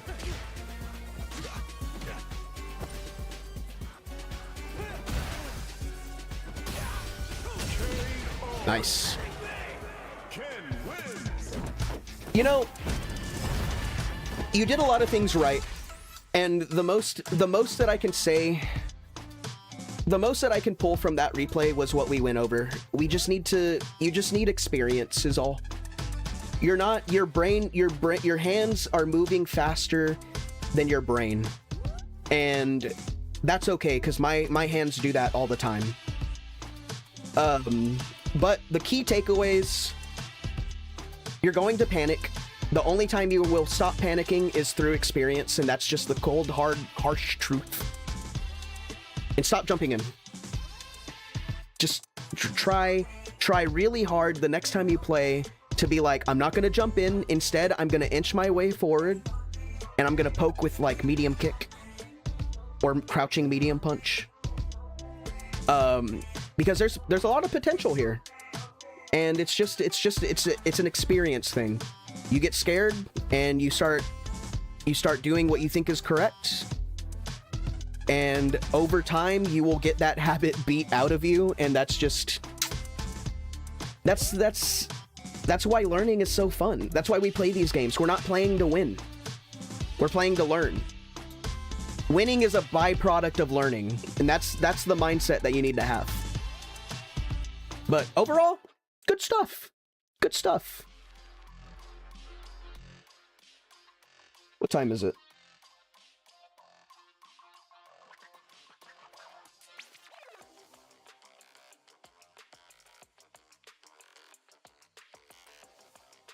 All right, I think I got time for a little bit left.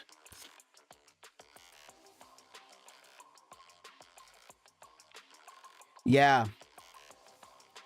Well, see, the thing is if you want, my first fighting game was Super Smash Bros. Melee for the Nintendo GameCube. I have played that competitively since 2014.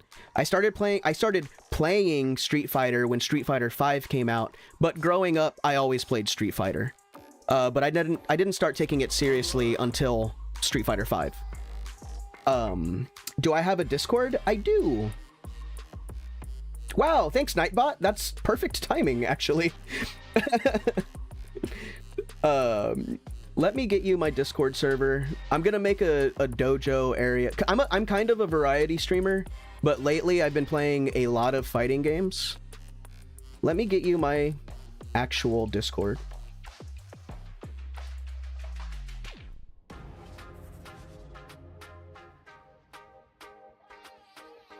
It's a very silly little small Discord, but tonight I will make a Pink's Dojo area where we can talk about fighting games without clogging up like the general chat with bullshit and all the other nonsense. Thank you so much for the follow. But yeah, I want to cater towards like new players. For some reason, new players have always been like drawn to my stream for whatever reason, and I've always wanted to teach fighting games. So feel free to join, ping me, whatever you want. I'm not famous yet, so we'll be okay. But let's play some more Rookie. Let's see what happens. I try and stream every day. So yeah, I am usually live every single day. And yeah, I really appreciate the support.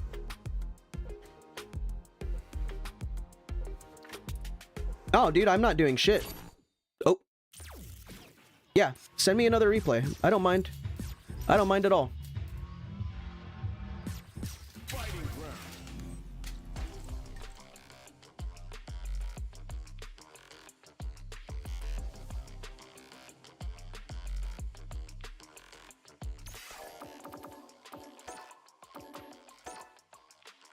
I'm glad I did this instead of doing Mario 64 runs, because that was an option.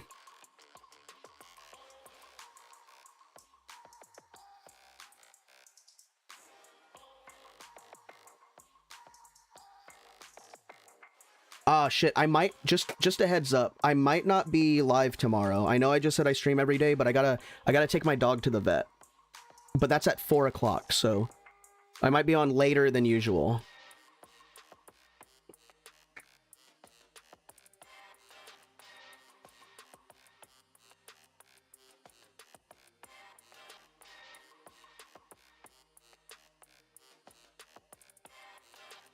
Let's take a look at this. Go away. All right, another Ken match. All right, this is good. This is actually great. This is perfect, actually. This is a loss. Oh, this is a win. Okay. Never mind. Losses are a lot easier to instruct because we can see what we did wrong. But we do have a Modern Ryu player who is an Iron 3. And I can only imagine the shenanigans that this guy does. I will teach you how to brutalize Iron players. Gotta do this. Come on. I like the white Ken. I love. You've already. I love Ken. Okay, whoa, chill. All right. Where is my annotation? Hello. So what do we got? Right off the bat, at frame 199, we have a Ken player jumping in towards a Ryu. Let's see how that ends for our main character. No punish because the guy is in Iron 3 and Iron players do not know how to anti-air. He opts for a Tatsu, and this looks like the beginning frames of a Tatsu, and I see the beginning frames of your crouching heavy punch. I'm gonna say the crouching heavy punch beats this. I may be wrong. Boy howdy. And then we get a fireball. And then another jump in. We don't have to jump in if we want to continue our pressure. That's what I can tell you right off the bat. Is off of a situation like this, I know that jumping in just makes sense to a lot of people, and I know it's a habit of yours. But instead of jumping in, you have the option to press the drive rush button or the dash in button, because he's not going to do anything. This is a hard knockdown. Instead of jumping in when you find yourself in this situation, brother, just walk forward. Dash forward, and you will accomplish the same thing that you're trying to accomplish by jumping in with lower risk. It feels so right. I know. We gotta jump in, and this is why we don't jump in. You will be punished for it with a reversal, especially if your opponent has a reversal. This is a lot safer if you're playing a character that, like Bison, right? Or who doesn't have a reversal? Alex. Characters that you know can't like really wake up with an EXDP or something like that, which is just experience and game knowledge. It's a lot safer. Still, I don't agree with it, but it's a lot safer. I still do this, by the way. I still jump in.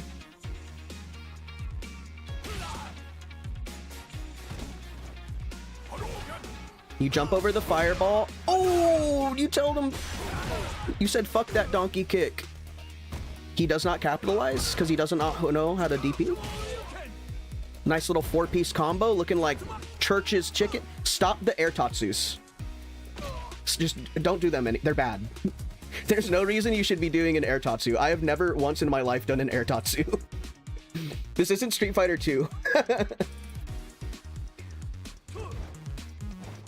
You got him in the corner. You read the fireball. You start your blender. You need to follow your Jinrai. This is like the third time I've seen you do a Jinrai kick and you don't follow it up with one of the overheads or the regular like stuff. Your medium kick, whatever it is. I haven't played Ken in a very long time, but you get the first hit and then you don't follow it up. You're leaving damage on the table. All right, Dragon Lash. That leads into a combo, and you decided to throw a fireball again. I'm gonna block this whack ass mix up.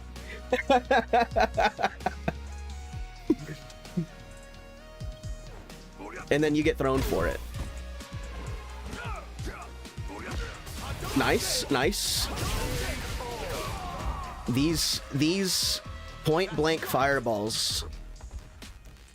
You need to put some tape over your fireball button. Jump in. Big. No punish. No capitalization. Jump over it. If that Ryu player could read, he'd be very angry right now because he could have anti-aired your ass.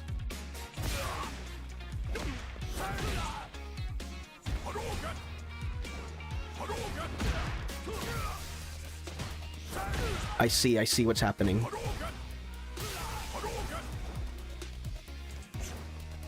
Another jump in. Tatsu. Okay, quick little 4-piece. Get some corner carry. Oh, it was only a matter of time, wasn't it?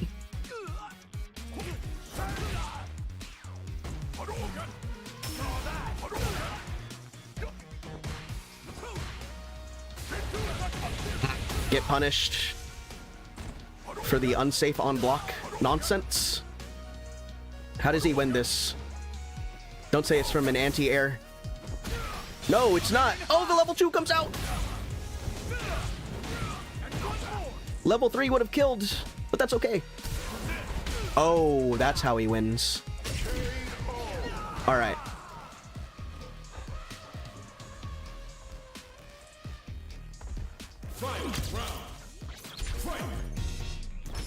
So the tips from the last game still apply. We need to stop jumping in. And we need to stop throwing fireballs point blank. Fireballs are great from this distance where there's no possible chance that he could harm you in retaliation. This distance right here should be the only time you should be throwing fireballs. Maybe about right here if you're trying to bait a jump. But let's try really hard to stop doing fireballs. Also, I think you could benefit from going into training mode and just learning one teensy little combo off of some sort of hit confirm. I think you would benefit a lot off of that, simply because you're kind of at this area in knowledge and skill where I'm already seeing you land some quick like crouching medium kick to Tatsu. That's great. You should keep doing that. You're doing very good with that. It just needs to become more consistent, and unfortunately, the consistency comes with experience. So that is another thing that is just gonna come with time. But you're doing very well. You just need to stop jumping, and you need to stop panicking, and you need to stop throwing fireballs. Also, huge, pay attention. You're very good at this because I have not seen you do it once, and it's awesome. And I'm very proud of you for this. But people in Iron live off this button, and they are what I call DI dependent. DI dependent. Go into training mode, set the DI training robot up, and the only time that you should be pressing your DI button is when you see them DI. You have a very good, you instill this habit right now. Don't use that button. It is a bad button. It is the hee hee ha ha I win neutral button, and that's why you see it over here in Iron, because people don't know how to deal with it. Right? Whenever you see that person glow red, that's your you press that DI. You press it, and you gotta, and down here in like Iron and stuff, you always gotta be ready for it. So you're gonna get a lot of practice with people who are just gonna spam DI. That's your practice. You go in, press safe buttons on them, just your jab, jab, jab. They might just, that might scare them into pressing DI, because you have to realize your opponent is also scared of you. The anxiety that you feel is also the anxiety that they feel, probably. And anxiety manifests its way in a lot of different ways. You in particular, you freak out, you throw a fireball. Other people who are DI dependent freak out and press, ooh, that shit's looking at them like the Green Goblin mask, brother. And that's when you strike back with your DI. He jumps back, you throw a fireball. I love it. Huge. See, that's what I'm talking about. You would get away, you jump in, you hit with a medium kick, and then there's no follow-up. You need to be throwing a fireball or a Tatsu, because you're leaving damage on the table. Just straight up, you are. Okay. There's another jump.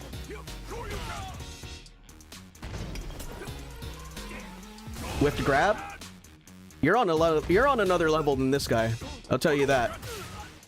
You're fighting your own demons right now. Another jump in. Now he's in the corner. You go for a Tatsu. I'm assuming that's because you freak out. You get the burnout. Ooh, good parry. Big punish. And now we start our Oki. Great, meaty. No, sir. I get it. I understand. It works. You have better options. I'll let it slide, but don't let that become a habit. Don't let that become a habit. Your standing heavy kick did everything you wanted your DI to do there.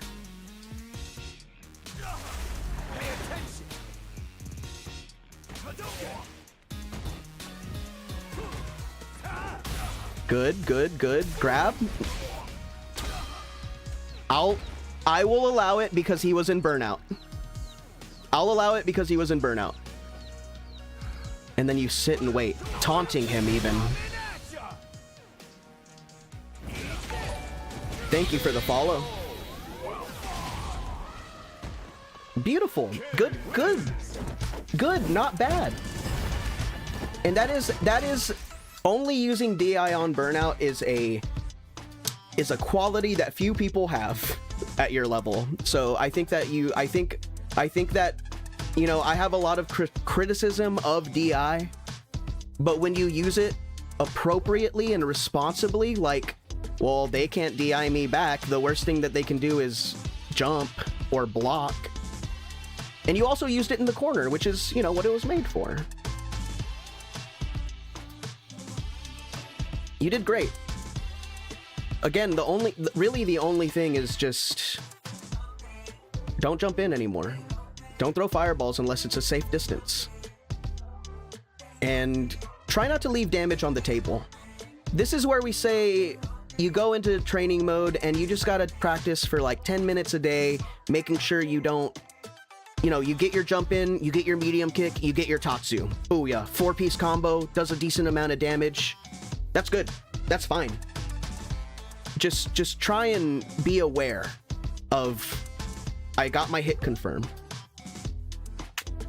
You gotta do a little, you gotta watch some players. You can do, what you're doing is right. You're saying I have no idea what to do, but I can see it. I can see it.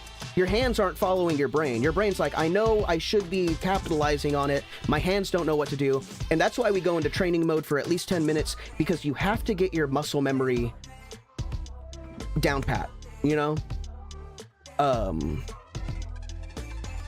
And so yeah, you just need to work on small bite-sized combos. You don't need to work on this crazy, like, oh, I gotta punish combo, so I gotta do a crouching heavy punch, drive rush into another crouching heavy punch, and then I get all this. You don't need to worry about that. You're fine.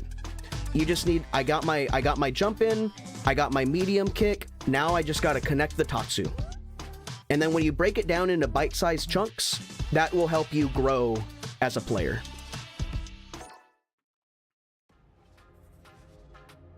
But you're doing very well. It's there. I see it. You got this. You're playing very well. It's there. It's just, now you just got to play more. Now you just have to play a little bit more.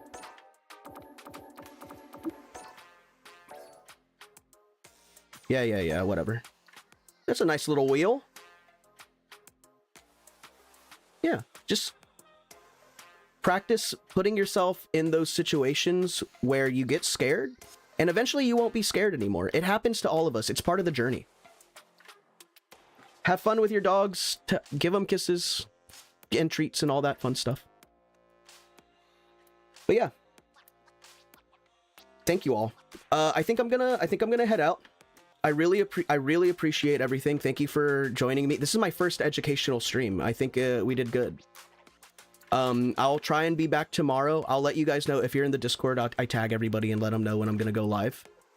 But yeah, so thank you all. Thank you for the follows. Thank you for the subs. I really appreciate it. I had a lot of fun. I didn't have to take a snack break today. But yeah, Pink's Dojo is now open. I'm gonna make that. You guys can talk about what you need to talk about in the playground or in Pink Hat's. Here, I'm gonna make it right now. I'm text channel, create channel, new channel, Pink's Dojo. Pink's Dojo. For all your fighting game needs. Go nuts. It is live. But yeah, I'll see you all later. Thank you for everything. I love y'all. I'll try and be back tomorrow. Be safe. Take what I taught you. Look both ways before crossing the street. Don't eat your vegetables right now because you might shit yourself. I don't know. I don't know what's going on. Later, y'all.